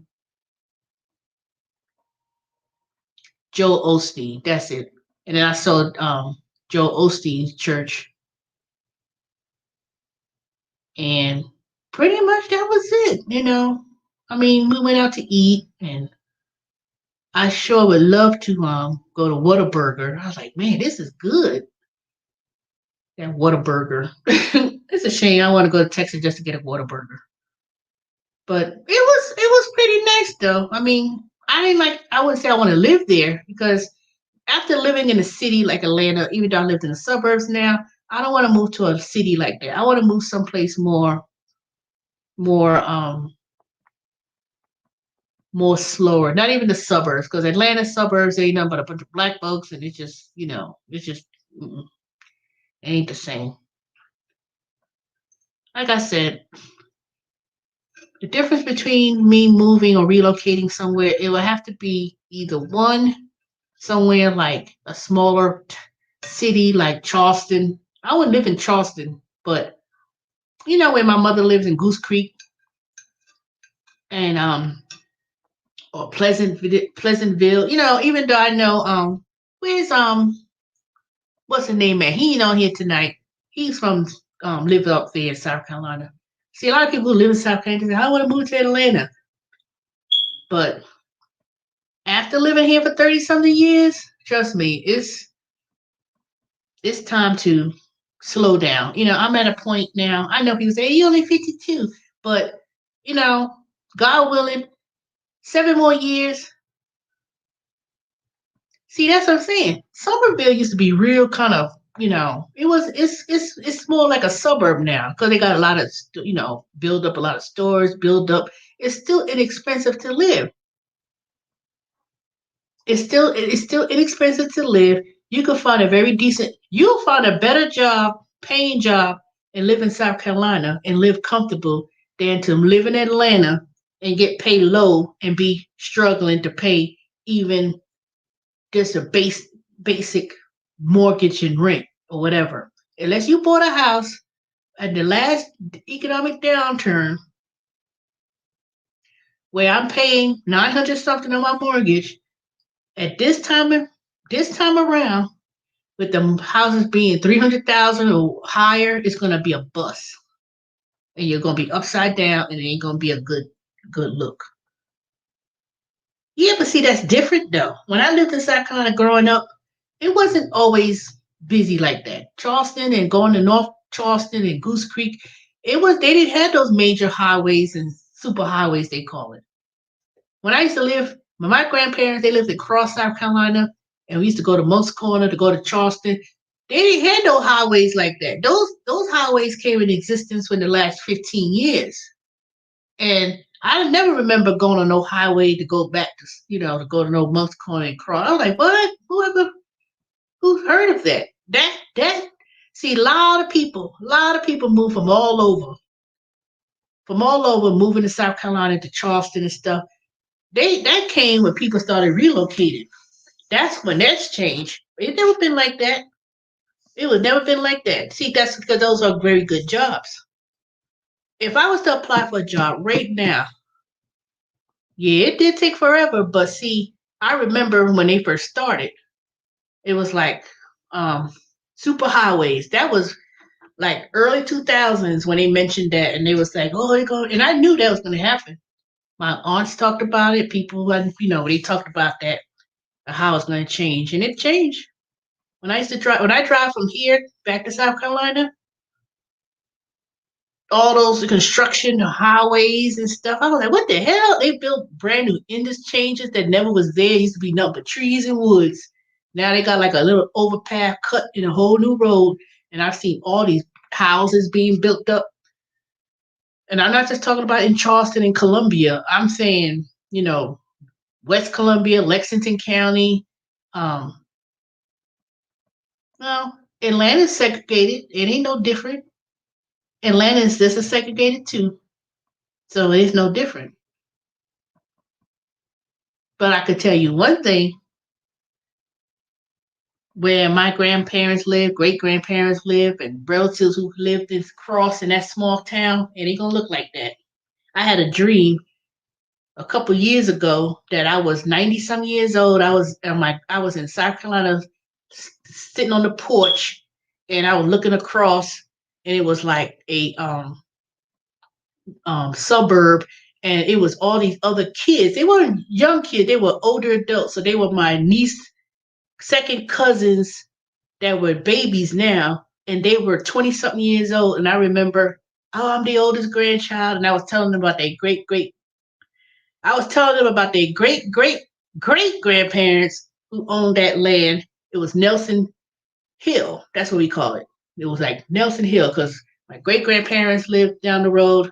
My grandparents lived, and then my aunts and uncles lived on the other houses. And that whole property, all that is owned in my family. And that's not even part of it. That they didn't even count the land that my grandfather had grew tobacco. They called it um Black Pond.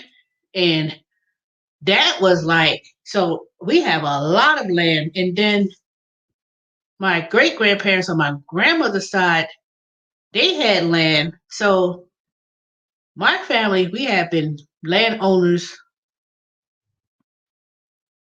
for generations, and it's still there. And let me tell you, my grandmother, they be getting those calls too.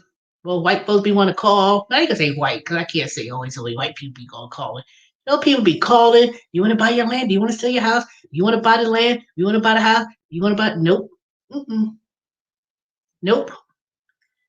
My grandmother, I said, grandmother, why you got these sticks in the yard? And she was surveying it and say, this is he parsing off the land, who gonna get what.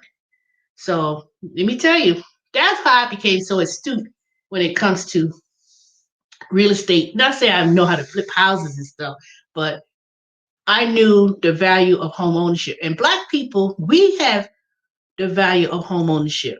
If you grew up in the South and you go to your grandmama's house, grandparents' house, or whatever, and they lived in that house, see, they didn't rent. Yes, maybe two generations prior, they were sharecroppers and stuff. But I remember when my grandma, it's a picture in my grandmother's house where my grandfather bought the land, that first parcel of land when he grew that tobacco and other stuff. And when he left out of World War II, came back to South Carolina, bought the land, and they was showing a picture when he was, surveying, he was buying it. See, Black folks always had the ownership of land. Always. I was kids making the straw flowers. And we grew up on the grew up on the farm. Things were grown, tomatoes, cucumbers, okra, sold it to the market, hand tobacco, and kept it. Even black folks who own land, they owned in Harlem, in Brooklyn, in the Bronx, and, you know, and people in Atlanta, these black neighborhoods, these historic black neighborhoods in Atlanta, nobody want all boarded up. 10 years ago, all boarded up. Nobody didn't want nothing. Nobody want to live there. Crack heads walking around. People didn't want to buy it. The family paid the land, owned the house, and people like, I don't live over here. It's ghetto. It's too raggedy. It's too, and they, people sold it for 50,000, sold it for some little bit of money. Now those same places are worth 1.2 million, $3 million. You know, it disgusts me at times because I've always knew that even when I was in high school, I remember this professor I had, gentrification. I've heard that since 1987 when I first came out of high school, and I remember living in the Bronx and taking the train. My cousin, you still on the site? You still here? You know? And I remember those burnt out buildings in the Bronx and the South Bronx, and used to see that for years and years. And I remember saying, man, this area gonna one day gonna be real nice, and it's gonna be real. It's gonna be people laughed at me. Girl, you know what you're talking about. You know, you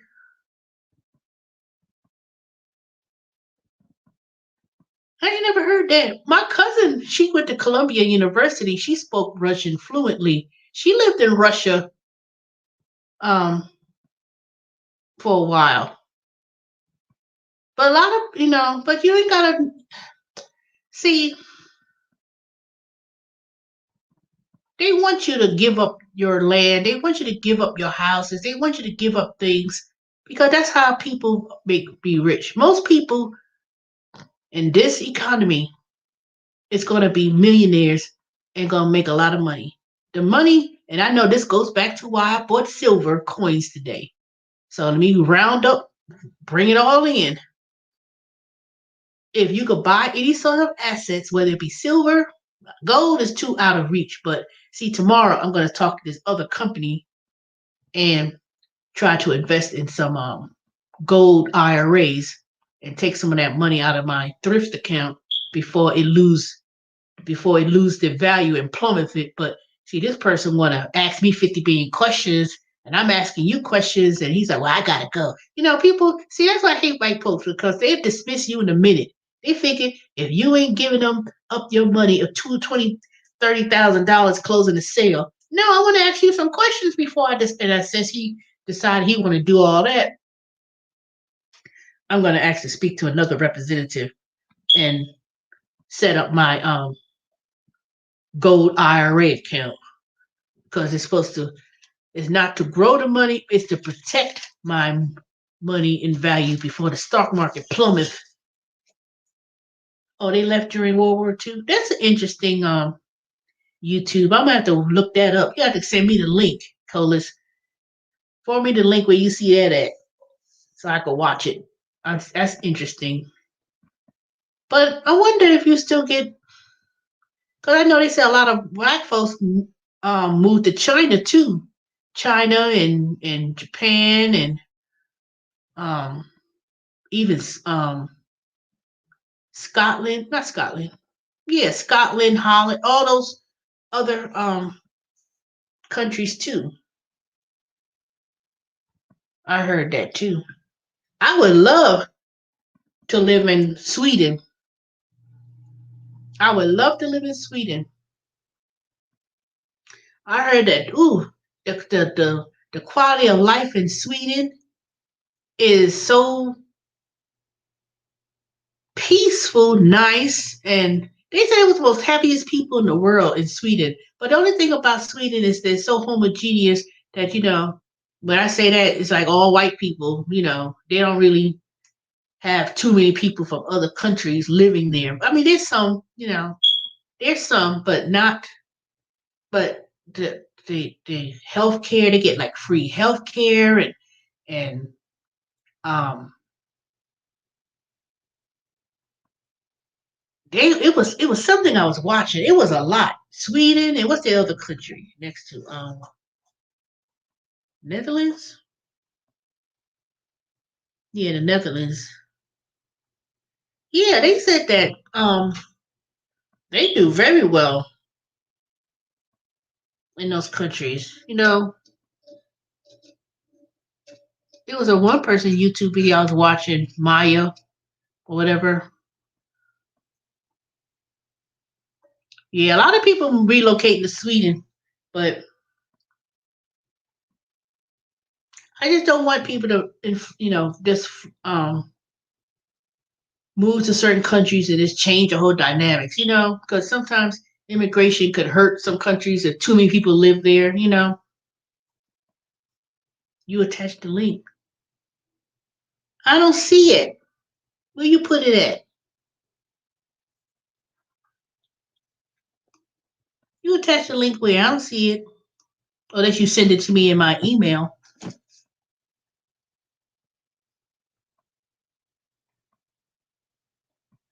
What time is it? I've been on here. What, 2 hours? See, I made up for all the times I haven't been on here before.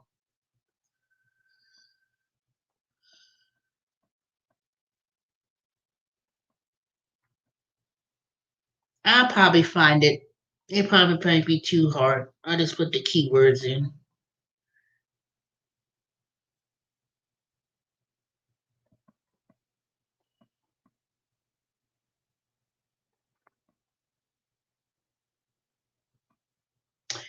All right, I'm getting tired now.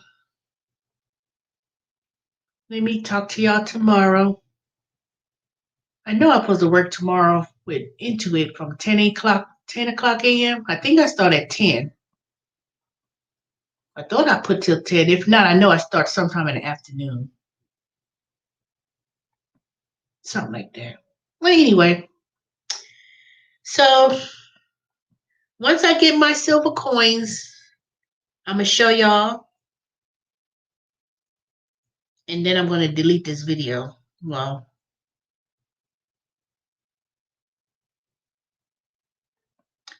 and then let me see what else. Oh, waiting for my spin bike to come so I can start working out at home.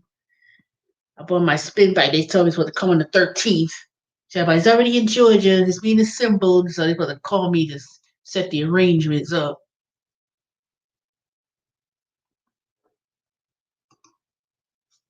And then I'll be working out again and wait for spring to come where it get a little bit warmer so I can start walking around Stone Mountain Park and walking up the mountain. Where did you buy it? I bought it from this company called XPOX. No, not that. I couldn't afford that. That was a little bit too pricey. I did some research. I got let me show you what I got. Hold on a second. Didn't I say?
All right, I'm gonna share the screen and show you what I got. Let me stop sharing that.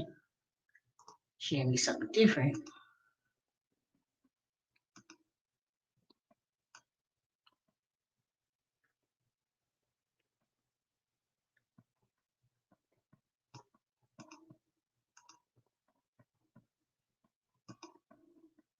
Okay, you see this bike right here? This is what I bought. The MYX Fitness. It comes with all these weights in the background, and then it comes with a kettlebell, the floor mats, and this. And it was with tax and everything, it was $1,100, which was way cheaper than the Peloton bike and the other ones. And this one had a great reviews and it's 100% steel. And then it came with all these equipment, the exercise equipment, the mats for the bike and the yoga mat. And it came full. It was free delivery. It was about $1,000 because I had got $200 off. Plus, I had another $200 off. So with the taxes and everything, it was like $1,100 with tax and free delivery and free assembled. And when they deliver it, they could put it. They have to drag that thing way upstairs in this room. So that was free delivery, free assembled, and it came with it came with a screen too. It is big, just like the Peloton bike. It was everything with the Peloton bike, but almost half the price. I was like, and it was the same thing. I was looking at it, I was like, ooh, and then it came with the 25-pound weight, so I get the weights, the mats, the free assembled, and free delivery. The Peloton and the other companies, Nordic Track and all that, they wanted you had to pay 400 something to assemble the bike. I want to say it's called. Let me put it in here. If you decide to get it, let me know so I can get me a referral fee from them. It's called MYX. I'm gonna put it in the link. It's called MYX Fitness.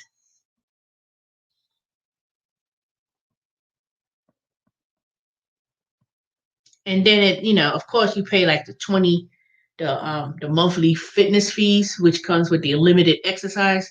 So, like, for instance, I wanted to do, the spinning.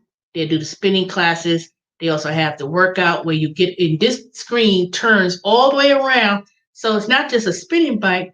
It also where you turn the screen and you could do weight training, yoga, all these different kind of fitness programs too. I got the white one. I got the white.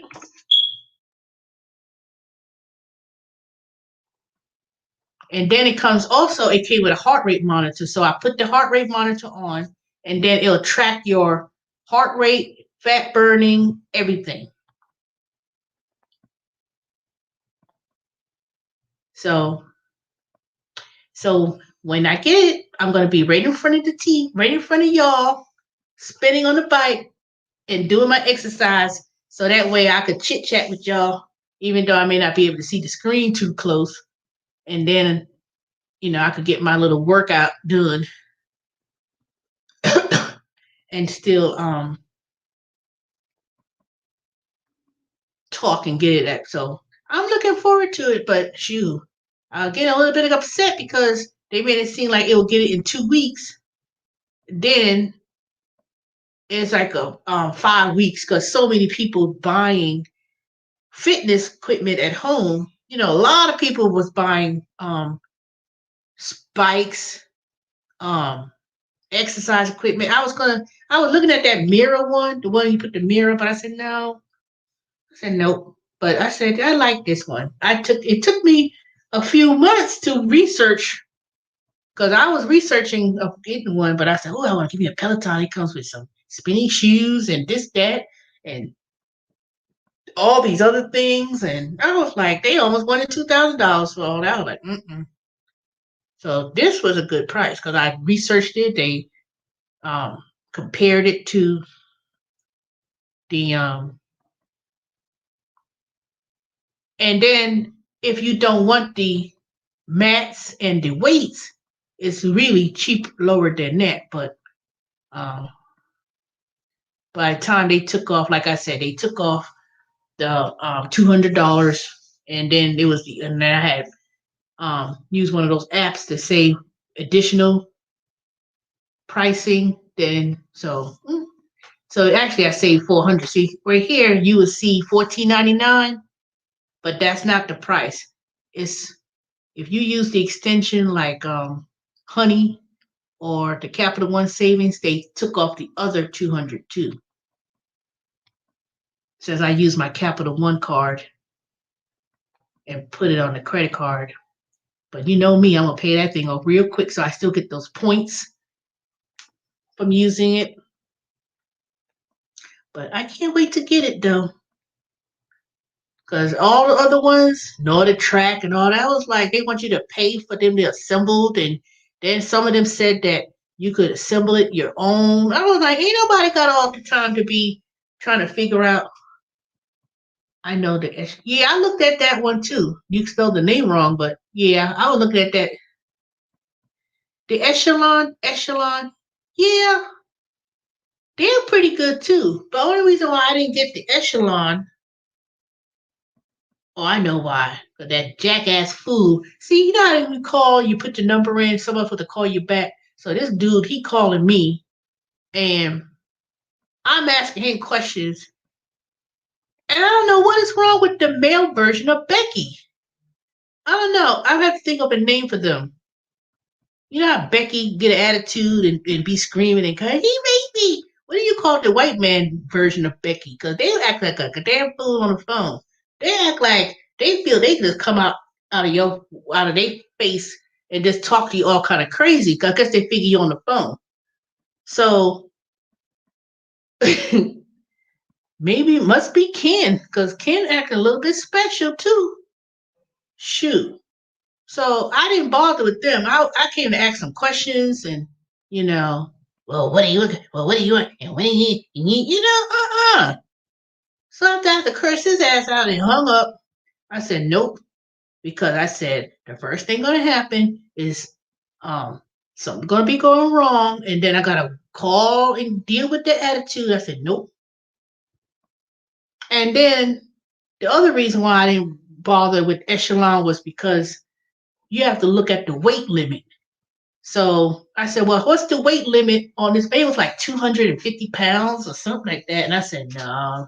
See, this one is 350 pounds. And I ain't saying I weigh 350 pounds, but I'm saying you have to look at the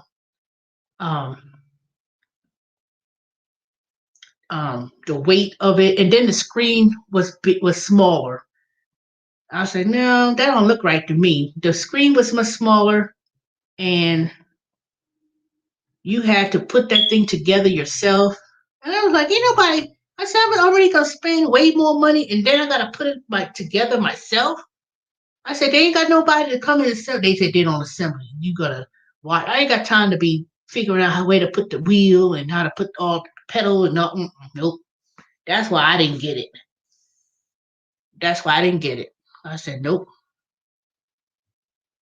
To be honest, when I looked at my NYX Fitness for reviews, I put it in based on they had a list of different ones that was one of the best bikes that was better or compatible to the Peloton. That's why I chose this one. Because it gave it had a very good review, because it said it was like I said, as you can see, the screen and the make. It was a screen and a make. That's what made it better. Because trust me, it took me a minute to decide. I said, okay, do I want NordicTrack or do I want do and I bought NordicTrack product before years ago. I think it was the treadmill. Did I have a treadmill for NordicTrack? I just looked at it in terms of this the make and they said another thing that sold me on this was that they said that this was a quality grade that they sell at gyms. How much was that Peloton? Shoot, that Peloton was like, it depended on which one you wanted too. It was 3 different versions.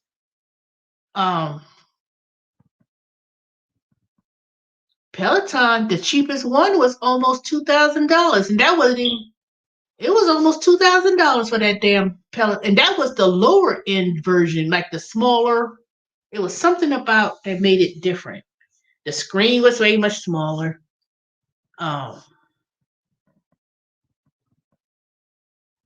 It didn't include none of those equipment. I think if you wanted the Peloton with the weights, the spinning shoes, it was like a different model. Then it was another company. It ain't got no fan. It did not come with no fan. Then they had this other one that I would look. Oh, it wasn't that. I know which one there was. It was another company. You get the bike for free, and you had to pay $29.99 a month for 3 years for the class, and then you get the bike was free, but you had to choose. You could choose a treadmill, a elliptical, or a spinning bike, and they had this company was offering a free equipment, but it was only one certain model. It wasn't just any old one. And I was like, well, I said, well, this one is free, and you get the classes to do the spinning classes for $30 a month, and the bike is free. But it was the older version, and you had to do it for 3 years. But by the time you pay all that, you end up paying. You really pay for the bike, you know. So that was yeah, that was the thing about that, you know. Yeah, that was the thing about that one. So, and then that one had like a weight limit, you know. It was like 200 pounds. Like, now, like I said, nope. Weight limit of 250 pounds. Mm-mm. Yeah, they sure do get you one way or the other. Just because they say it's free, by the time you and then by the time you oh, your friend bought a Peloton. Did he like it? Nope. 4K. Mm-mm. Oh no. Peloton bikes. Like I said, I looked at it, but I was kind of like, 2000 something, and nope, a little bit too much. We did it. Take that off. Yeah, they better put it together. That's the only time Peloton. Now they did say assembly was included, but you paying 25, 2,500, and then you factor the tax. You know, you nope.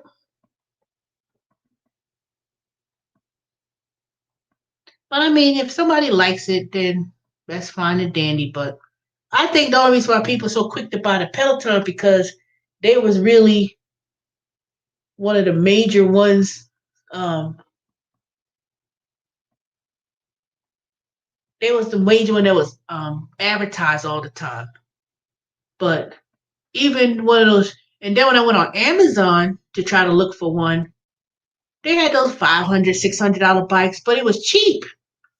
it was cheap, and then the screen was like a tablet size, and so so like I said, that's why I bought that one, because that one was gym grade material, meaning if it was in a gym and a lot of people jump on that all the time, and you try it offer up.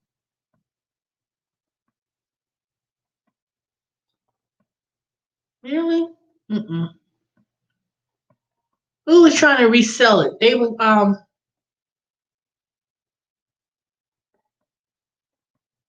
yeah, I'm telling you, they said that people who would have bicycle shops and stuff was making money lift hand and fist. Shoot, they said so many people was buying exercise bikes and bicycles just to ride outside, and people were not even driving cars. They couldn't afford to buy a car, so they would ride a bike. Yeah. You know what? I should have bought me a used bike when I sold it. So at one time at Let's Play It Again, I was like, "Oh, this is nice." But see, I wasn't really trying to ride no bicycle in no Atlanta, get hit by a car and all that crazy unless I, ride it in the park. I'll probably do that. But I heard they said that, shoot, that's what I'm saying. Bicycles, if you could find people who want to get rid of old bikes, you know what? That would be a great idea. You go around the garage sales, and people be trying to get rid of bikes. You buy those old bikes and people be trying to get rid of. I'll turn around and resell it. My mother got some bikes in that garage. I wonder what she's doing with those. I know she ain't riding it. I hope she didn't get rid of those bikes when she moved out of New York. Cause I was surprised and shocked. My father and my mother, they was riding bikes around the neighborhood. I'm like, what? Who ride what? I would never thought they'd be doing that, but they were. Shoot. Yeah, they said bikes. Mm-mm. People trying to buy bicycles and stuff. They say they can't even find none. See, that's the next big thing that gonna be talked about. Oh, if you're flipping bikes, maybe that's what I should do. Flip bikes. And I wonder what Uber and Lyft did with those bikes and scooters. I heard they had got rid of all of those scooters and stuff when they went on the business. That they got rid of them. They didn't even try to sell it. I heard a few years ago um, that they scrapped all those bikes and stuff. Oh, you were trying to invest in Trek? Well, that's a good investment.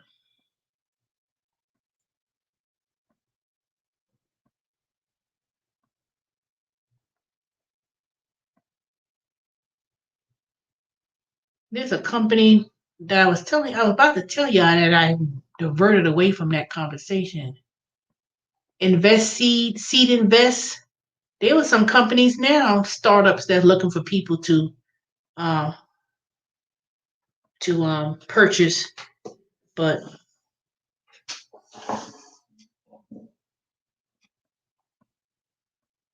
I heard a lot of items have been back ordered for bikes.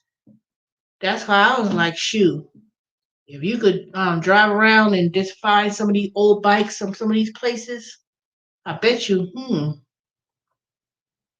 you have to probably go to like Goodwill to see they probably don't have none. The people see when things start getting out, see you can't tell everything. See when stuff start getting out, everybody be like, oh, bikes prices surging and people buying used bikes and resell it. That's a good business. Drive around those old garage sales and find people. I remember back when they had those garage sales in the summertime. Every time I was driving through the neighborhoods, all I see, I said, well, dang, people just getting rid. I see a whole bunch of people getting rid of bikes. The bike you wanted, $667. All last summer, summer before, every summer, I see people out there, all these bicycles. I'm like, dang, they gonna, people be just accumulating bikes, and now, See, somebody was smart, they'll buy it and turn around and resell it. Shoot. Let me start looking into that. I'm gonna, go to places people don't know. Well, how much you want for the bike? I don't care. I say $50. Okay. I'll sit there, buy that. I'll be flipping bikes.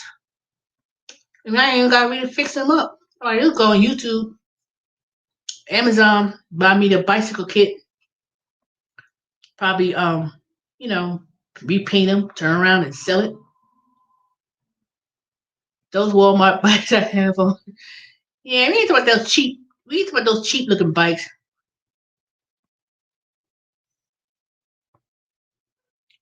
You find a good one of those street bikes and stuff. I remember a few years ago people were into biking and stuff. Hmm. I ate a part of this get his card. They didn't cook. Now those little cheap Walmart bikes, then you buy for kids. Something that they go ride. 'Cause, the kids don't be riding anyway. They ride a bicycle be all on the ground. You know? Then you be like, they don't make no bikes, those bikes like they used to. Yeah, get those little cheap bike be all up in the sidewalk, all in the street, all hanging. Mm-mm. See, that's where you buy bicycles from Walmart. Those little cheap bikes that don't, And then when those kids outgrow it, then that bike be right out in the garage sale, getting rid of. No, not those kind of bikes. Yeah, I'm gonna put it in this room. Matter of fact, I need to start making when they start to deliver it. Make sure I need this thing cleared out. I was gonna put it in one of the bedrooms. I said no, I'm gonna put it in this room because I don't think I would ever make this my master bedroom again. I don't think I'll put a bed back in here. So I think I'm gonna make this my little entertainment room. Eventually, oh shoot, I don't got that couch no more. Never mind. I forgot I got rid of that couch. I was gonna put a couch in here. Matter of fact, I probably could find me something on Wayfair. Give me one of those sitting couches and have like a little couch. So when people could, rather than because I don't even sit downstairs in my living room anymore. I don't have a TV down there, so the TV's up here. So I guess if I ever decided to rent this room and somebody, say, okay, so I could rent this room because it got the master bathroom, then I could just rent this little space because shoot, this is this is smaller than a studio. It's not like a huge master bedroom. It really isn't, but it has the closet and see. This could be a room for somebody else all by themselves. If I wanted to get um, yeah, there's a master bathroom in this room. The bathroom, when you see me, I say I'll be back. The bathroom is there. It's not no big, huge master bathroom, trust me. But eventually, I'm going to remodel this bathroom because it's got these old, broken, rusty-looking light Hollywood light fixtures that needs to come down. So I'm trying to well, put it this way. And people be thinking that's too much, It's only a room. It ain't got your own door. People be choosy on Facebook, boy. Probably $600 because it includes utilities, sharing the washer dryer, the common kitchen, and the common living room. And you have your own bathroom. All you do is be in this room, you know. That's it, 600, which includes everything, you know. It's not like I'm saying, okay, get the smaller bedroom and stuff, but this one would have his bathroom and then it has the closet. There's a walk-in closet. And then all of this space, you can't really tell, but um once I get rid of stuff, take everything out this room, And then I would have to just figure out where I would because this is my other computer, my personal computer. And then the TV's right there. It's still not hooked up because I ain't got no cable. And I'm not getting cable. I'm thinking about getting Sling TV. And since I have internet, I could watch Sling TV because I'm not getting no cable. Nope. And then my other room is where I do my work. When I work Wayfair and I work TurboTax, I got two computers literally in the room. One is not even on a desk; it's on a file cabinet. So I want to buy me a brand new desk so it could be more. And this computer is on a folding table. It's not even on the desk.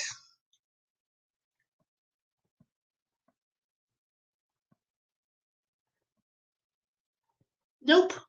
Ain't gonna be no inside outside guests. Because let me tell you, years ago when I was in college, I had a roommate. She was in law school, and her husband lived in Charleston. She was going to school in Columbia, and he would come when we had class. He would come when nobody's home. She leaves the sliding door open, and he's in the house all that time. No, if I wanted to have three people, the roommates, we're gonna split the rent three ways, not two. Mm-mm.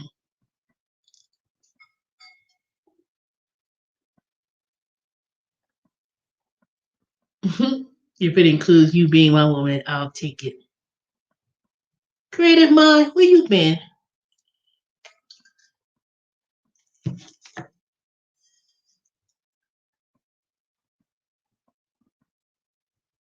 And they can't sneak them in. Shoot, it ain't gonna be no because see, by the time I do all, if I had somebody stay in my house, I already gonna have that remote camera where I could actually see who's coming in the door, who's coming out. So I'll watch my phone and see who's coming in, who's coming out. Shoot, people, yeah, that's right. People always trying to be slick, you know.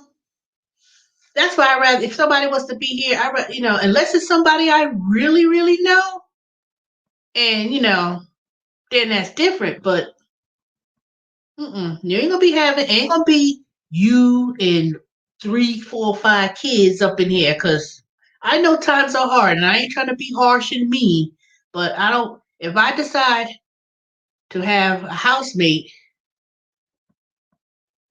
I'm sorry. What about kids? I'm like, nope, sorry. Mm-mm.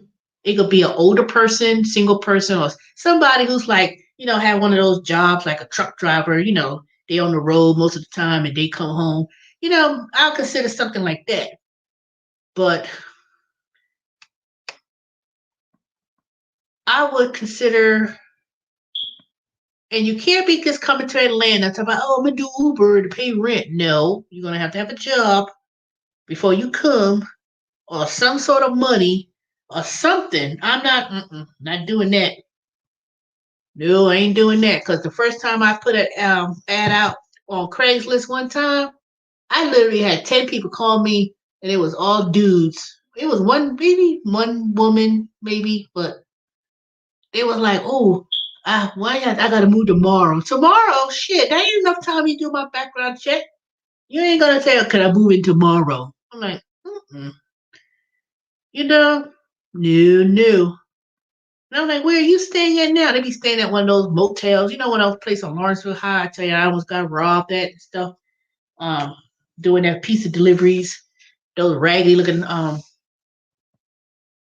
The airport. The airport's like 35, 40 minutes. I mean, driving. About 35, 40 minutes. No, it's not 35 minutes. It's probably like 45. It depends because see, everything in traffic wise haven't been so bad in Atlanta since most people work from home and schools, virtual schools. So it's not that it been traffic. But if it was regular pre-COVID, I would say an hour to get there, but you have to give yourself extra to get to the airport because Atlanta airport is huge. I'll make sure I do a background check, but for now, I'm not necessarily gonna have anybody live with me. Now, if I relocate somewhere else and then I'll rent this house to a family, I would do that.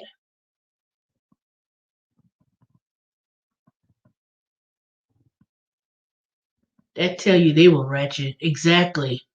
I'm like, how you gonna say I can move the next day? I'm like, hold your brakes.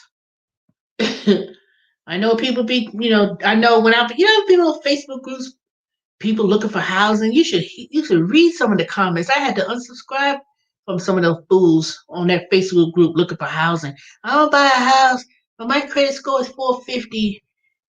Where the fuck you getting a house in Georgia, in Atlanta for that? I said, don't be focused. I tell people, don't focus on wanting to get a house. This ain't the best time to buy a house. And even if they said they have first time home buyer money to help you buy a house, no. Trust me, I looked into that when I bought this house. And let me tell you about those programs about give you money for grant for money to buy a house. You know that when you sell this house or whatever happens, um, that money they gave you, you gotta pay. You gotta give that money back to them. It is not free. First, those programs that say they help you. Let me stop sharing. I got this thing still on. That thing that says they'll help you get a house. There's some stipulations to that. NACA, you gotta give the money back when whoever is like inherited the house or whatever. There's provisions in that where they're supposed to get the money back. And I'm not talking about $1,000 they give you. It's a lot. It's a catch to that. It's a catch to those programs. Now, I'm not talking about the first time home buyer credit of the 8,000 that I got. That one is I had to stay here for 5 years and they gave the $8,000. But, you know, that's a little bit different because trust me, that little $8,000 that I got, yeah, it was good in tax refund. But in terms of the property taxes that I paid and things like that, it all offsets. Trust me, ain't nothing free. You may think it's free, but it's not. By the time I, that $8,000, you know, trust me, it's a whole lot of money I had to put into to do what I needed to do too. You know, so don't always think. But you should see those people in that Facebook group. I'm looking for, and someone put up that they was renting a room in their house and they put $800 and people was like, well, what the fuck they want? They ain't got this and then I said, you ain't got no choice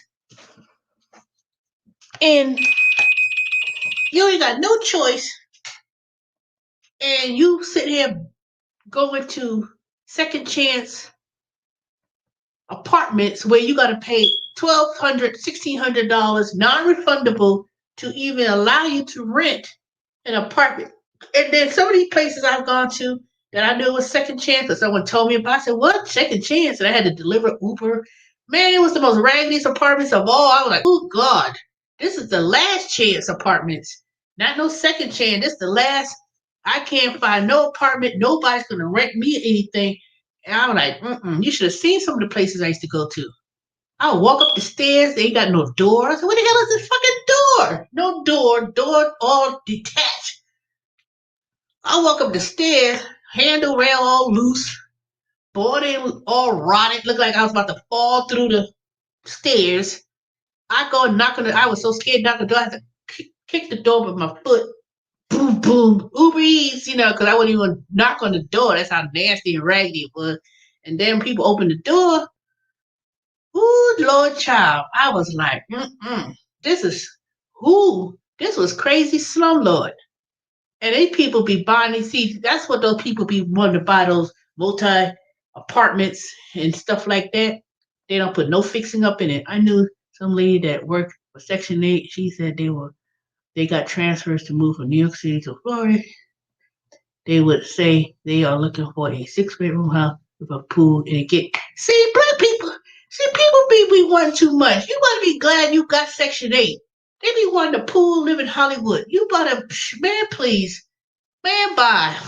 You better be glad that you got um, you might be glad that you got a decent place. People be wanting, I need a pool and I need the Hollywood life and I want to pay $10 a month and you want all that. Man, why? That's why they said that as a private homeowner, um and you have to accept vouchers for Section 8. Like fucking hell. I'm not. I'm sorry. No, people say that's guaranteed money. Let me tell you, that is not true. Section 8 housing, and I spoke to my friend Marcia and a lot of people who were doing investing. They said that those Section 8 houses is worse off. They said they end up spending thousands and thousands and thousands of dollars of repair. The federal government don't even compensate for fixing it up if something happens. This COVID thing, people getting Section 8 housing, and people just getting all this stimulus money sitting on their ass. They're not even paying the rent. They just sitting back because they knew they can't kick them out. And if this thing keeps going on and on and on, then they're gonna keep living there until the person who's an investor who buys houses either be forced to sell it to a hedge fund company or a private company because that's what they're doing. And then um, if they don't own the house and you in Section 8, your ass is out because the person,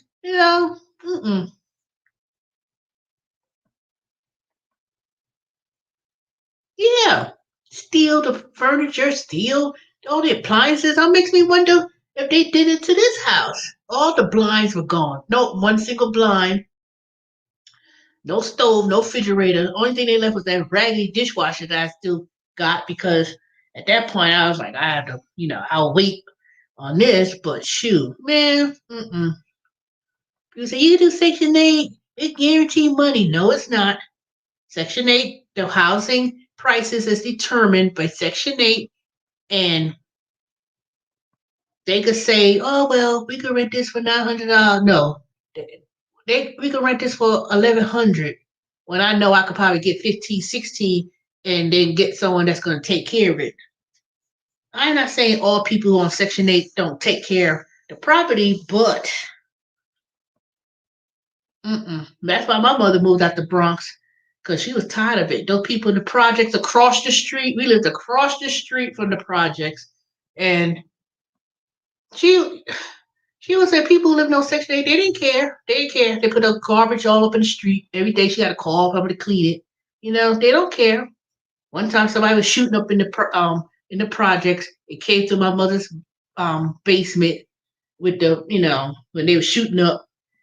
You get tired of and people who own houses all along those projects. I don't care whether it be in Brooklyn, New York, Brooklyn, Queens, whatever. They live in the projects. They didn't take care. Those hood rats didn't take care of shit. Not all. Don't keep saying all people. Some of the people live in the projects. They didn't care. They did not care. Have your baby mama living there, living in the projects. You're supposed to be with you and the kids, and you be trying to sneak in whomever living in Section 8 housing. Exactly. That's why I said. That's why I will. When I rent this house out, it's going to be through a property manager. Let them do all the background check screenings. Um, Ain't gonna be no piece of well, I can bring the other part of the deposit in 2 weeks for the pay. Nope. It's gonna be 1 month's rent, 1 month's deposit, you know, background check. If you decide you're gonna skip on out and not pay it, you will have a lien on your bank account and on your check. So, you know, and it's gonna be a formal lease. So, nope. Trust me. When I'm ready to say, okay, I'm ready to move, rent this house out. Of course, I'm gonna get things fixed, get this house, get it nice and cleaned, and professional cleaner. Pull up this carpet. Um, Probably remodel the bathroom. I can do a whole lot of whatever. So, That's it. And when taxes come, I'll be filing a Schedule E, claim my rent, write off all the expenses, twerk parties. Oh no. Let me tell you, I know some people in this neighborhood doing that because when I be driving, I was like, why they got all those damn cars up in that parking lot like that? All outside of the garage. It's not even in the garage. It's outside. I know my neighbor across the street right now. I spent in that house across the street. They had this huge basement, had a full kitchen downstairs, had a big master suite. I was like, dang, I wish I bought this house. And I see people come in and out that house all the time. I was like, who these people? So I know they renting it out. I know they renting it out. But they nice. They ain't bothering me. So I said, good for them. And I know that's why they wanted to buy my house because they figured they buy my house, they'll rent this house, live across the street, rent out their big basement downstairs. And some people be doing some people telling me do Airbnb.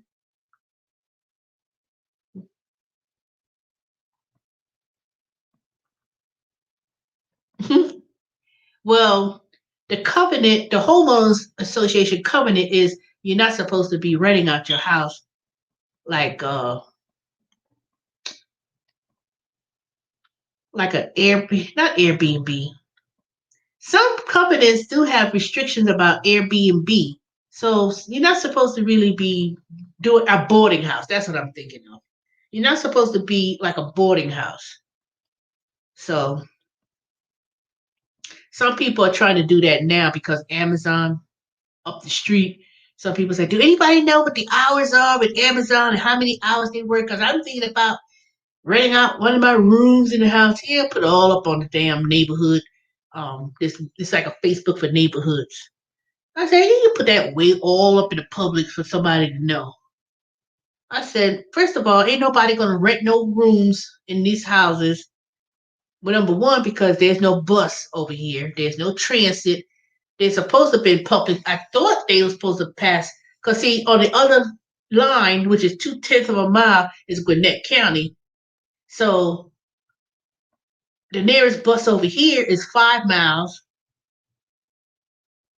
up down Rockbridge Road in the hood as you go to that 30083 zip code. Then that's where the buses are. But it doesn't come that far down to where I live, and there's no buses anywhere. That's the only thing I don't like is they had no buses. But even if they had a bus, I wouldn't. They're not going to come down this neighborhood street like that unless it's a school bus. But unless you walk, now I could walk, but there's no buses anywhere. So, and I ain't walking all the way down North Deshaun, walk up Rockbridge Road, walk all the way past, walk 5 miles down to catch. No, that's too much. Our property manager is expensive. Hey, your pleasure. You just come and ask a question and you say hi. No, not really. I mean, I don't know. It depends. It depends. I'm not sure. I mean, it's probably like 179. It depends. It's so many. I don't know if it's so many, but it shouldn't be that expensive. To be honest, anybody could be a property manager. All you have to do is it don't take a lot because you're not buying, selling properties. To be a property manager, you probably could start a business doing that.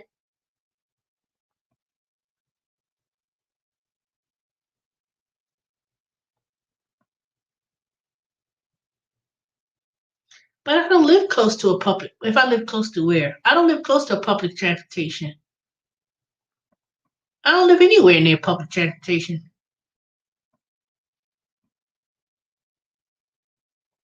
Yeah, they like the super of the building.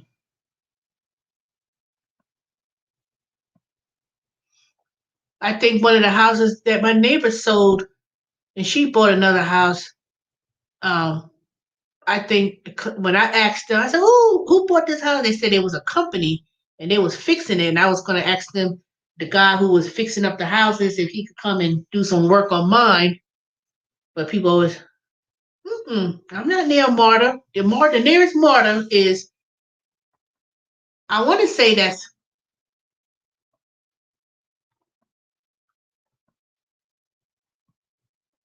it's 10 miles, but that's going towards Stonecrest Mall. And then Marta is, I want to say that's 5 miles, but it's not like an easy 5 miles. So I'm not near a bus. Now, since I live not far from Gwinnett County, I thought they said it was going to run a bus line on 124, or run a bus somewhere over there, but it's still going to be a good little walk for me to, if I was to walk and say I want to take the bus just to take the bus. Um it's not like it's only 20 minutes, 30 minutes. No, it might be 30 minutes if you could walk, but it's not close, that's for sure.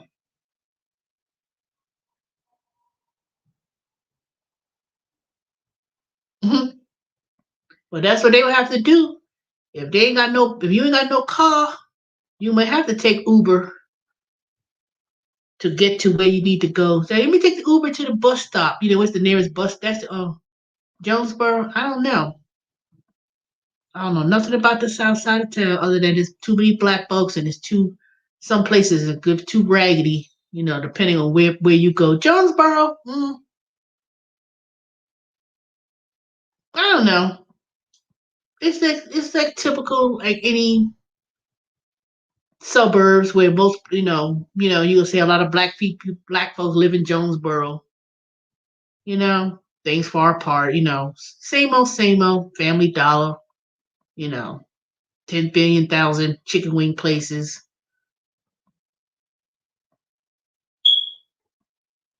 The typical. It's typical. It ain't no place I want to live. Jonesboro. Nope. I lived on the east side of town, which is considered east, with 20 years, because if I want to jump on South Carolina, I could just go 124, jump on 20, and go straight to South Carolina. I never, um, I don't know. Like I said, I didn't have my intentions when I lived in Stone Mountain, bought this house. Oops, I'm gonna live here for 5 years. Once I live out this for that first time home buy credit, boom, relocate somewhere else and rent it. This house was for an investment property. So if I ever decide to relocate, or if I eventually leave Georgia, unless this mortgage is paid off, my intention is that this mortgage is going to be paid off in less than 10 years, if not that. So this was a 30-year mortgage. I know I'm not going to live here for all 30 years. There's no way I'm going to continue to be here for 30 years and pay off anything in 30 years. I pay a little bit extra so I could knock down the number of years. And when I was doing it biweekly, when I was splitting the mortgage in half, they said I was making an extra 1 year payment. And I was doing that probably a good 8 years. And they said that knocked off 6, 7 years automatically doing that. So that leaves it to about 22 years. And I already lived here for 10. No, I've lived here for 12. So that means I probably got about 10 years remaining, if not that. But if I keep paying a little bit off each time, and depending on if I even stay here within 2 years, because like I said, it's going to be a good year to 2 years that I will be deciding what I'm going to do. If I'm going to relocate, maybe to Texas somewhere, you know, Um, will I go back to when I move to South Carolina? I'm not gonna move with my mother. I know that. I know I'm not gonna do that unless my mother became real elderly, feeble, where she needs someone to help her, which I doubt. Cause see, my mother had me when she was young. So my mother's only 19 years older than me. So she works, she still goes around. She's not one of the old feeble. I need help. Mm-mm. Nope. My grandmother, same way. They may be 95, 96. She may have, you know, slowed down a little bit. But in terms of like, I thought about that, but do I really want to build and buy a tiny house? Now, if I buy a tiny house, yeah, I'll put it on. I'll talk to my grandmother and see anybody, what part of the land my mother owns. I'll put a tiny house. I'll put a tiny house, say on South Carolina, with my grandmother's land or something or whatever. I may do now. I can't do that in my mother's subdivision. That's the hamlets and stuff. That's a golf course, tennis court, white folks. She already has a house, but that house is gonna be passed down, of course, to me and my sister. So whatever happens, I looked into those tiny houses and stuff, but when those things came about, some of those things came to be so expensive. It became very expensive. Now you could buy. See, the thing is to have land to put it on, or rent the land to put it on. See, you have to have land. So by the fact that my family we have land, but it's so many of us. Who's to tell who's gonna do what? Not to say that everybody's gonna say no, you can't do it. Because it's gonna be passed on to my aunts and uncles and anyone else and whatever is that's thought about. But I thought about getting a small RV or something. I tried. Yeah, I looked at. Oh, that's my other YouTube passion channel. Looking at RV living people. I even saw somebody in an SUV was living in an SUV. That little Black Panther. I put the seats down. People actually living in an RV. I was looking at that. I said, well, how could they do that? That's interesting. Now that's something I would do. I would really do that. I would rent this house out. I would have all my money, and I would just travel around in my little SUV. Get rid of the Toyota, of course, because at that point I can't have two of those cars. Man, my cousin lives. He used to have a trailer until he foreclosed on it, but luckily it wasn't attached to the land. And then my aunt, when she passed away, he lives in this old house that needs to be fixed up really bad. You could put a tiny home on that. He could build a tiny home. He ain't doing all that. My cousin, Travis, ain't focusing on that. I don't know. He has prostate cancer. He's like 50. So I need to call him, see how he's doing. And yeah, there's plenty of land that if I wanted to go to South Carolina, I could either build up a tiny house or get one of those, one of those van livings and explore the country. Nope. I'll be visiting my friend in Tucson, in Arizona this year. In a couple of months, I told her I was going to come and visit. I need to make my reservations on Southwest Airlines. They got a $50 anniversary special, so I need to make my reservations.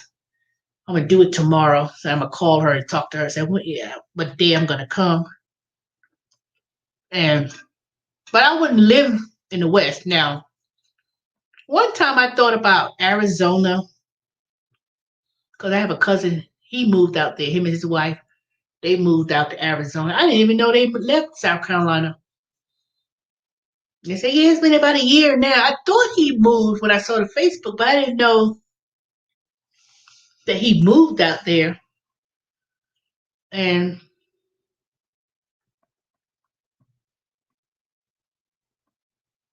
Tucson, yeah, I'll be going out there. Well, no, because the nearest airport is Tucson, but she lives west of Arizona and has this resort. She sold the house. She sold the um, penthouse apartments in Buckhead. She had a penthouse up in Atlantic Station. I know she made some good money there. And then she had a house in Snellville, so she sold both those properties. And her and her husband, they bought this huge ranch, like a resort type of thing. And she has a bed and breakfast.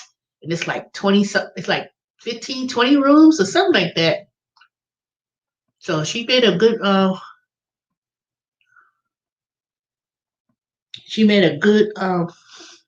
investment now. So I'll be visiting my friend Max. She's 60 now, but I've known Max for almost 10 years.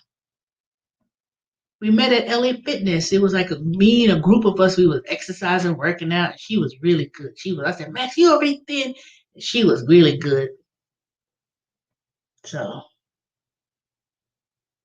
yeah, you could pocket that 18,000 a year. When you think about it, just living in a van and you're not paying all these monies and utilities and expenses and all that money. And you could even work.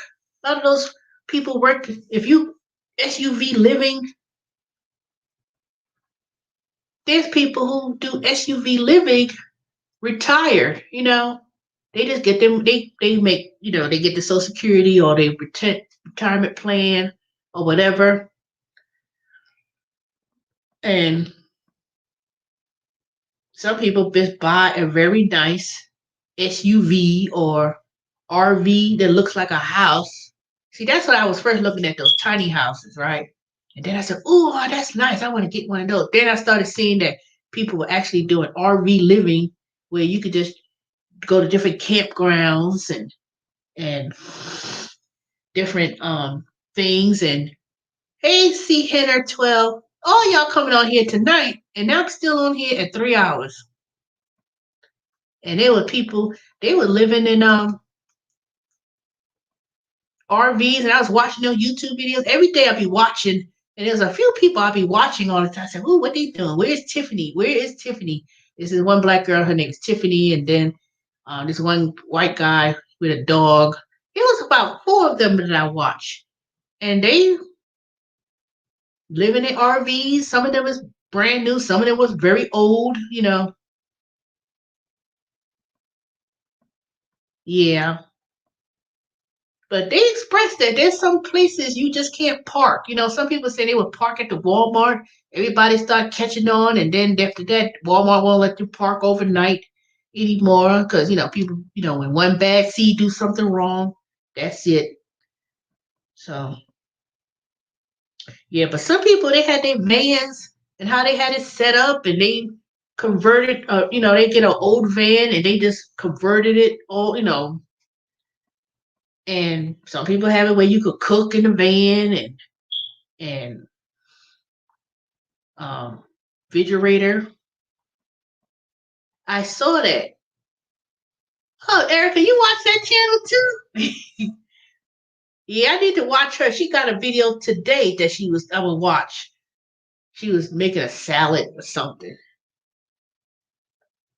I like Tiffany, and there was a few people I watch, and I want to try to see if I could go back to the very beginning because I think she said broke up with somebody, and then she just you know she don't even see. I don't even know how old is Tiffany, but she don't seem like she's not old or nothing. She looked like she's probably about 40ish or something, maybe. But she was doing baking pizzas, and she just goes, different. I guess she stays mostly on the West Coast. I guess I don't know. She never said that she traveled all across the country, but I always found that interesting. Though I think that's something. If I was in a predicament where I didn't have an apartment, or I had a hard time finding an apartment, or it got to the point where I was really struggling, I would probably do something like that. I really would. I would go and get me a shoe. I would do that. I really would. I did saw that one lady live in a Prius, and that was like, is it possible to live in a Prius? And the way they did it, they had this little whatever hook extension hookup. and stuff. I saw people living in SUV, Prius, RV. Now I wouldn't get no big old bus. Now I saw people get buses. Now some people was families, with 3 kids and 2 dogs and a cat, and they were living in a bus. Now that was a lot. But the way they had it, it was like this the kitchen, this the loft, and I was like, what?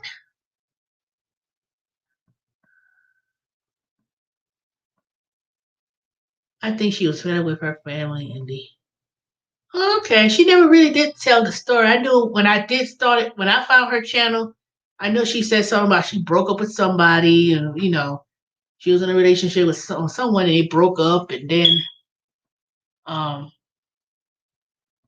she never did really say how or why she went from. I know she said she loved to travel and go to state parks and stuff, but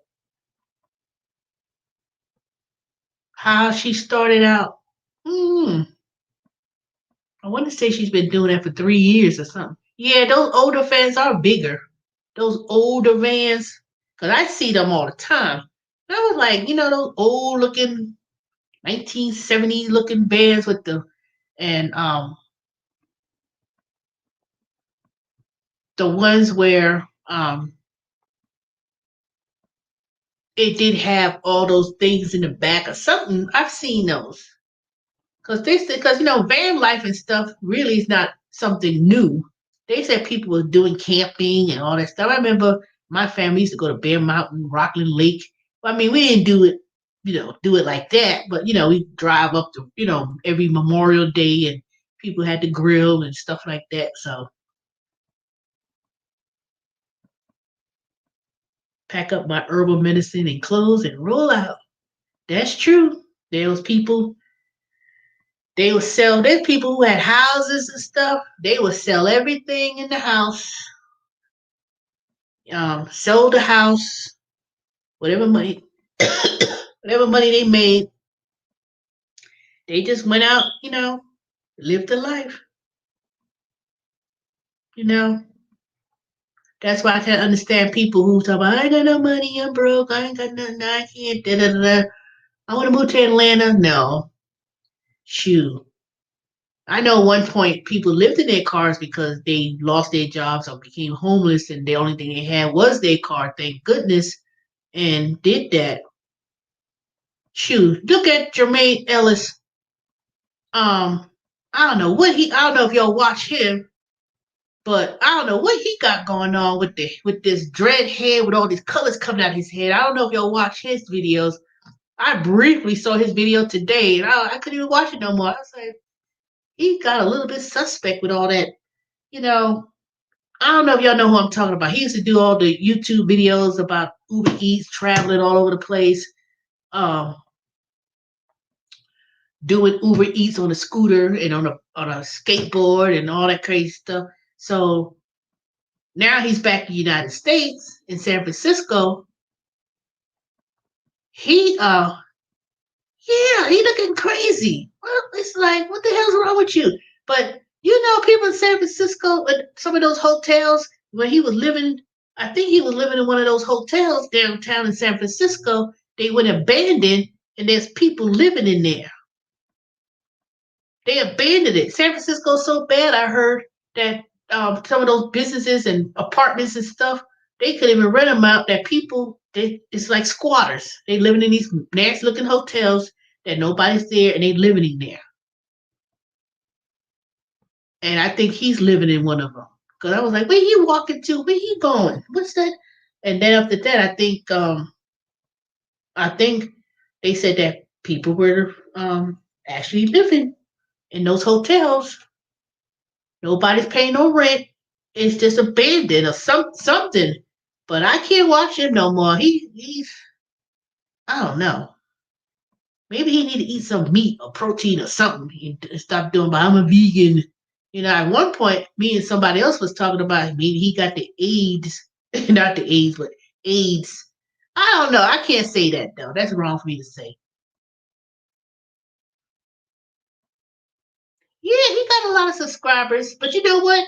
You know what they say? Just because you have a lot of subscribers, it's not the subscribers that you make the money. It's the sponsorships and the videos and the AdSense that makes the money. Because some people could you have 90,000 subscribers, but say if 20 of them is not actively reviews, actively involved, it doesn't make a difference. So I can't explain, but I heard when I was looking up the different YouTube creators and how they explained it, it was something.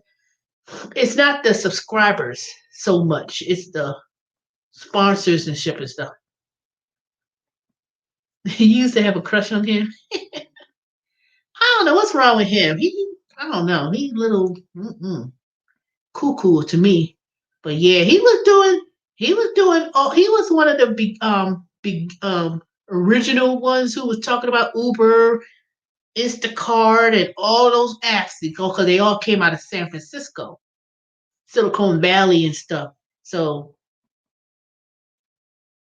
when he came out doing those, he was really one of the first ones, and he was getting a lot of that referral money because a lot of people. It was him and Harry, and there was a couple of people. They were in the very beginning when they did those apps, and that's how a lot of people found out about Uber and Instacart and stuff was through them. They got the referral money. So after that Italy trip, he came back different. Yeah, I don't know. He originally from Tennessee. You know that he's originally from the South. He hasn't came back from his family since he was talking about it's so strange wearing shoes and a tie and shirt. Nigga, if you don't put yourself together, talking about it's strange wearing shoes. Where are you from? Even nobody from the remote countries of Africa be talking crazy like he was talking. I can't wait to wear shoes. Crazy. That's why he probably came back to Tennessee, come talking stupid. I don't know what's wrong with him. He need to cut all that little crazy stuff he got pulling out his head. That's all I know. I can't watch it. One time, he was live. He was live the other day. I was so desperate to go on there just to say something. I said, "What's up with the head?" But I just said, I just couldn't. I just couldn't look at it no more. But I do have to give it to him though.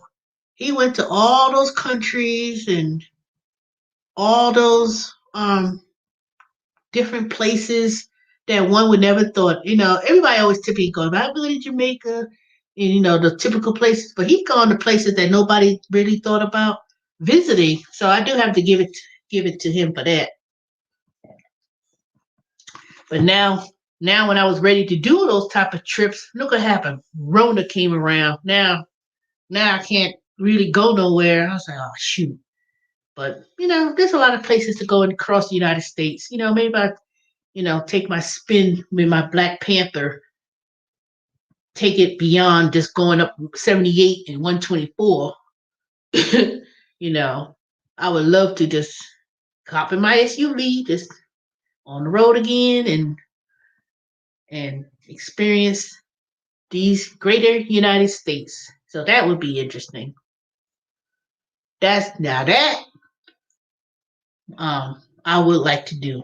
So these few months, after about April, when tax season's over, I'm gonna try to stash squirrel my little money away from making that extra money and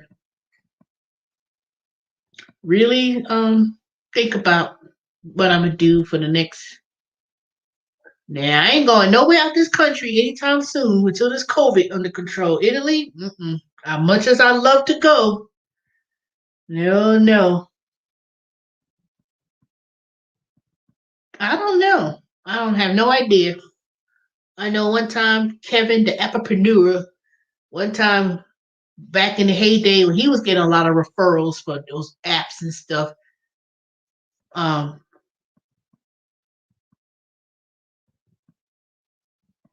he was complaining that how they was making 5,000 a month, But see, it's not the subscribers. Like I said, it's the AdSense. It's the revenue of the ads that runs through your channel. See, that's why. See, I'm not monetized, so it ain't make no difference to me. But say I was monetized, I finally got that 1,000 subscribers and that 4,000 hours of view hours.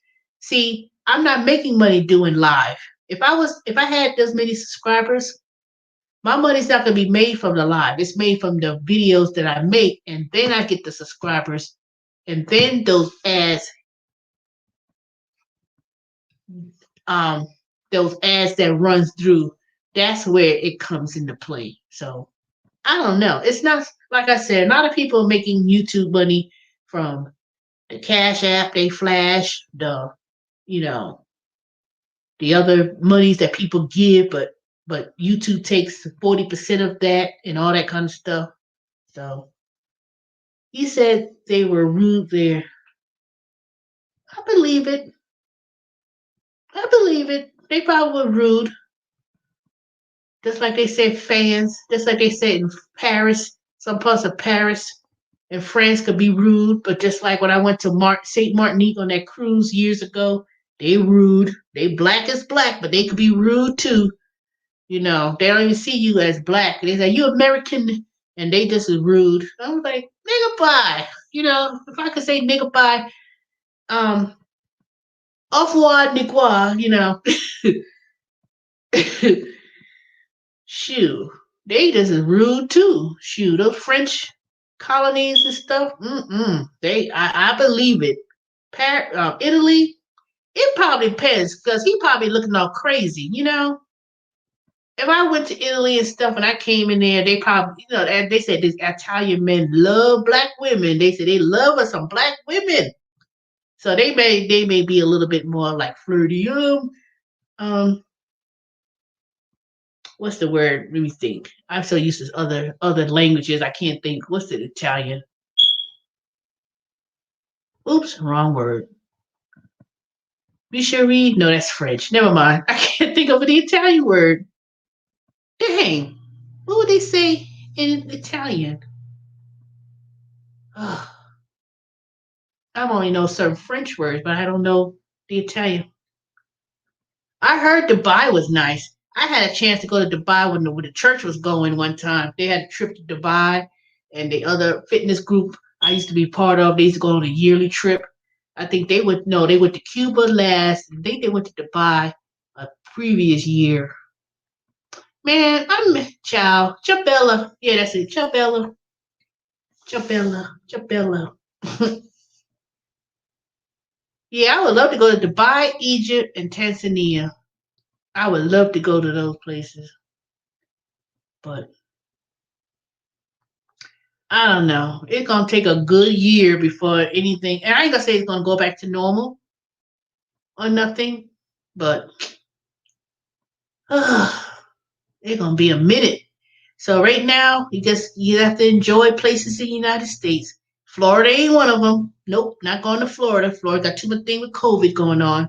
So Florida ain't not gonna be one unless I'm going to the beach. And I could do that in Georgia. I could just do that. I don't even go to Florida to go to the beach. But someone come, all the white folk be all laid out like a damn whale, and people get the coronavirus. And like, if I go to the beach, it's gonna be a room by myself or with someone that I know. We wear masks, and then um, going at the time, I'll be on the other side of the beach, way away from people. That's it. I ain't going up there to a whole bunch of crowd and stuff. Nope. No, because I can tell you about that story. Africa controlled that COVID virus to the point they had a conglomerate of all the countries in Africa to stop that. That's why they had very low COVID or none exactly because of the way they did it. They said they was one of the successful. That's why I don't understand why they talking about the South African COVID variants coming from. I said, where the hell that came from? Unless it's those white Africans that gave it. But other than that, those other countries in Africa, they ain't had no COVID problems. If how they gonna put South Africa? Oh, you gonna put no? If it's those, it's not the Africans, but it's those other ones. Those white folks probably got carried on to that COVID. Those black folks ain't play that. Black people, I don't care if you're from the islands, Africa, here in the United States, they ain't playing that. White folks be love up, be straight up. Ain't no man. Where's my man? Ain't no man. Look at it. I got a mask everywhere you go. If I ain't wearing no man, it's my rights. Jackass. Don't get near me. Or Becky will get punched in the face, and Teresa will go to DeKalb County Jail with Nick for something stupid. So that's why I don't go out. That's why I ain't be bothered. Can't breathe. Nigga, Becky, bye. I can't breathe. And then cut up a fool. I've been watching those stupid ass videos. Be walking in the store, all privilege. Then they ask me up in the hospital. These last words, man, I ain't giving you no sympathy because if your ass been walking around here talking about they COVID all this shit, I ain't gonna wear no mask. Then your ass up in the hospital wanting sympathy. Man, bye. You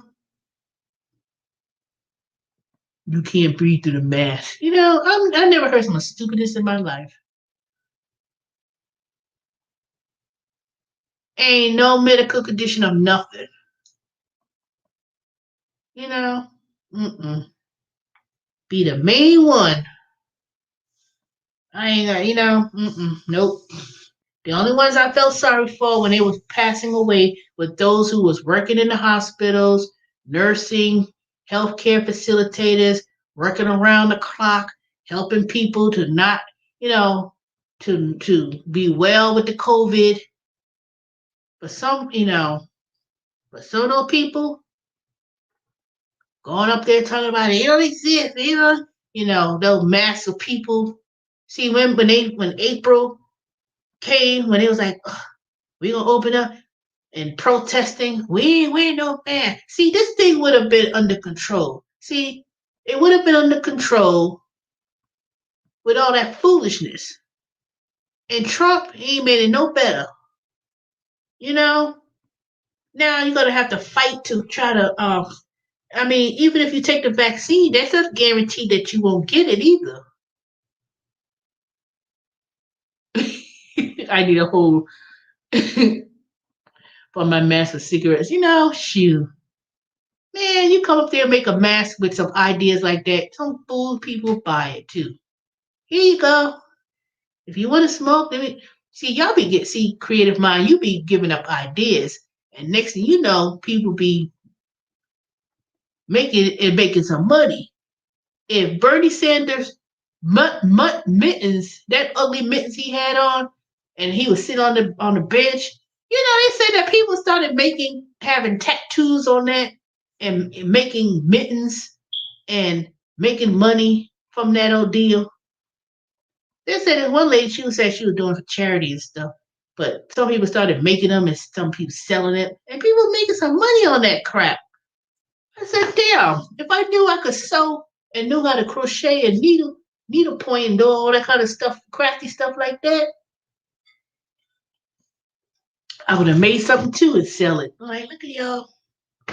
Shoot, people making money off fish over stupidness. So I said, shoot, people, if I could make a quick $10,000 that somebody made, man, please. People, they just took one thing and they just run with it.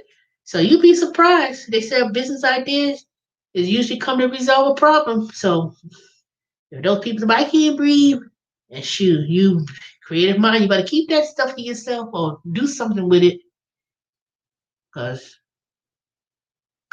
like I said, when I was looking at that damn GameStop and I had it in my mind, I said, man, I should buy me some GameStop and da da da da, and I didn't even do it. But I would have, I wouldn't have spent that. I wouldn't have bought that much.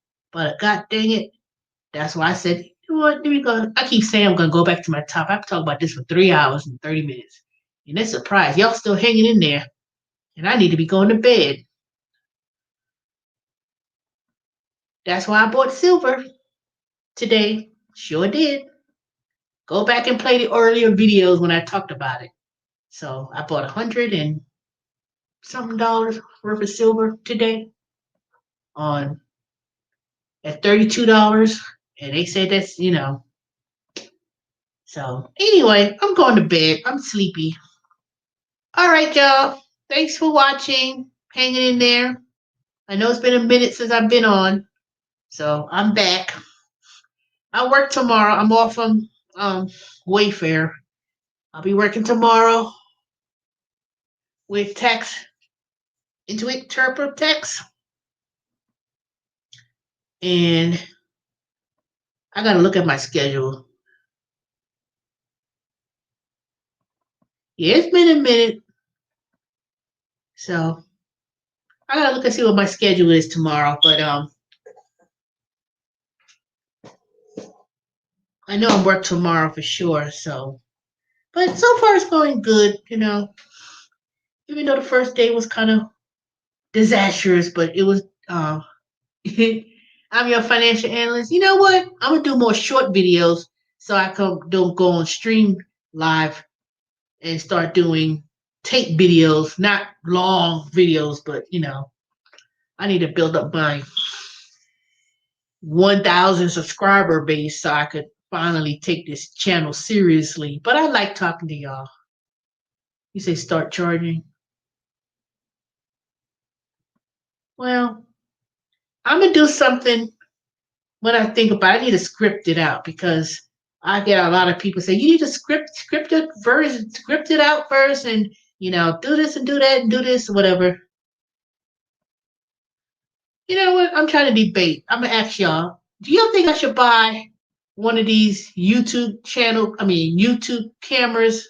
It's a camera that you could buy. It's on Amazon. I got $100 and something of gift cards accumulations, and I'm trying to figure out what I want to buy with it. So it was a camera. It's a beginner's camera. You could actually tape. It's like this. Let me show you. It looks like this. I bought this thing years ago. Only used it a few times. See, it's a Canon.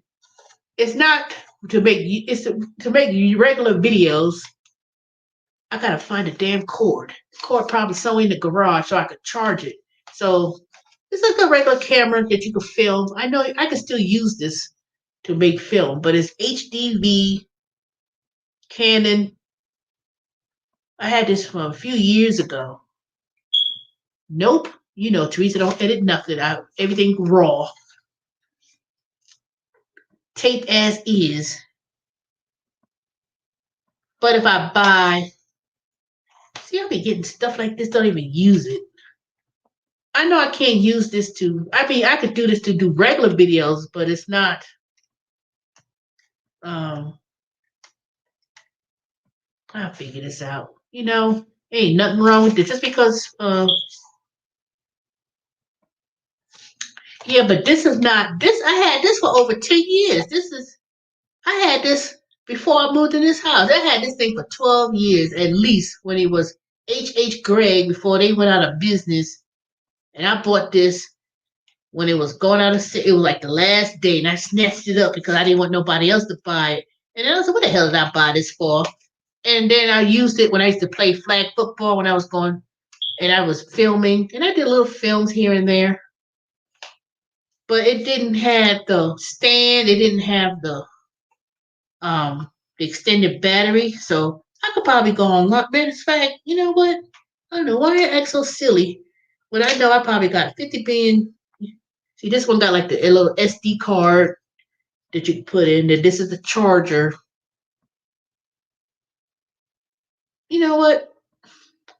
I probably do have a cord for this. I probably could go right on. It's got an HDMI, so it's like I could film it and then I could play it back on the TV or whatever. So, you know what? I probably don't need to be buying no other more things that I don't need. I could probably just go on Amazon and find me the charger for this and buy me the accessories. I ain't doing all that. I got the thing right here. Find that charger Buy me the SD card.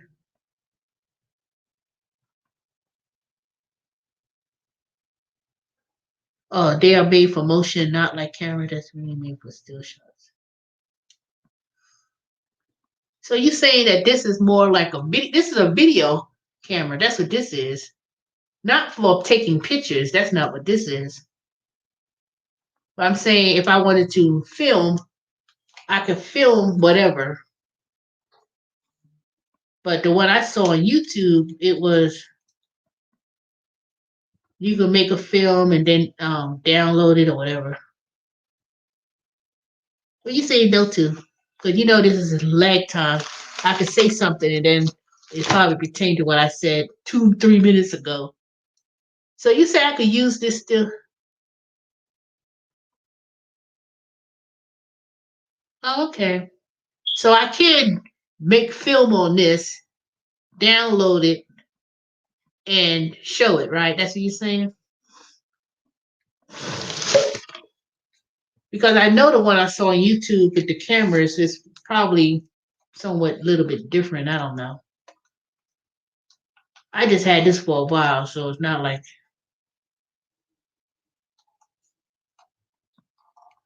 I know it says full HD 1080 Vivid LCD. This is a Canon.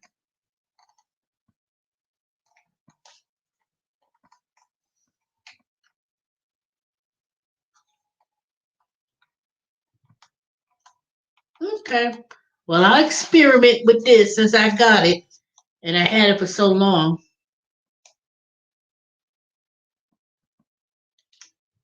But why is he so shaky? Oh, I know I had a tape somewhere. The little tape I had. It's probably so old. I'd be curious to see. Well, anyway. Okay, I'm sleepy. I'm tired. Let me drink me some water, go to bed. So I can get up in the morning, do my whatever I need to do. And that's pretty much it. Just put it on a stand and watch how clear your videos will be. Okay, that's what I'm gonna do. I'm gonna find the charger and find me the SD card. I never had an SD card. That's cheap. I ain't gotta and probably buy me this stand thing or whatever on YouTube, not YouTube, Amazon.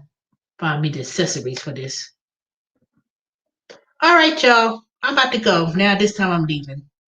So good night, Erica, Sharky Phil, Romeo, Colis 85, Cuz, Creative Mind, David.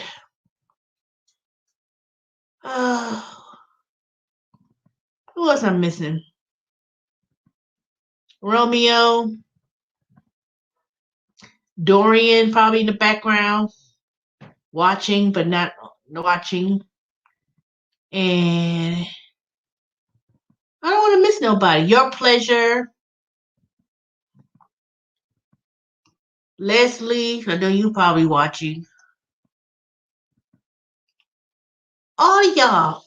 So y'all have a good night.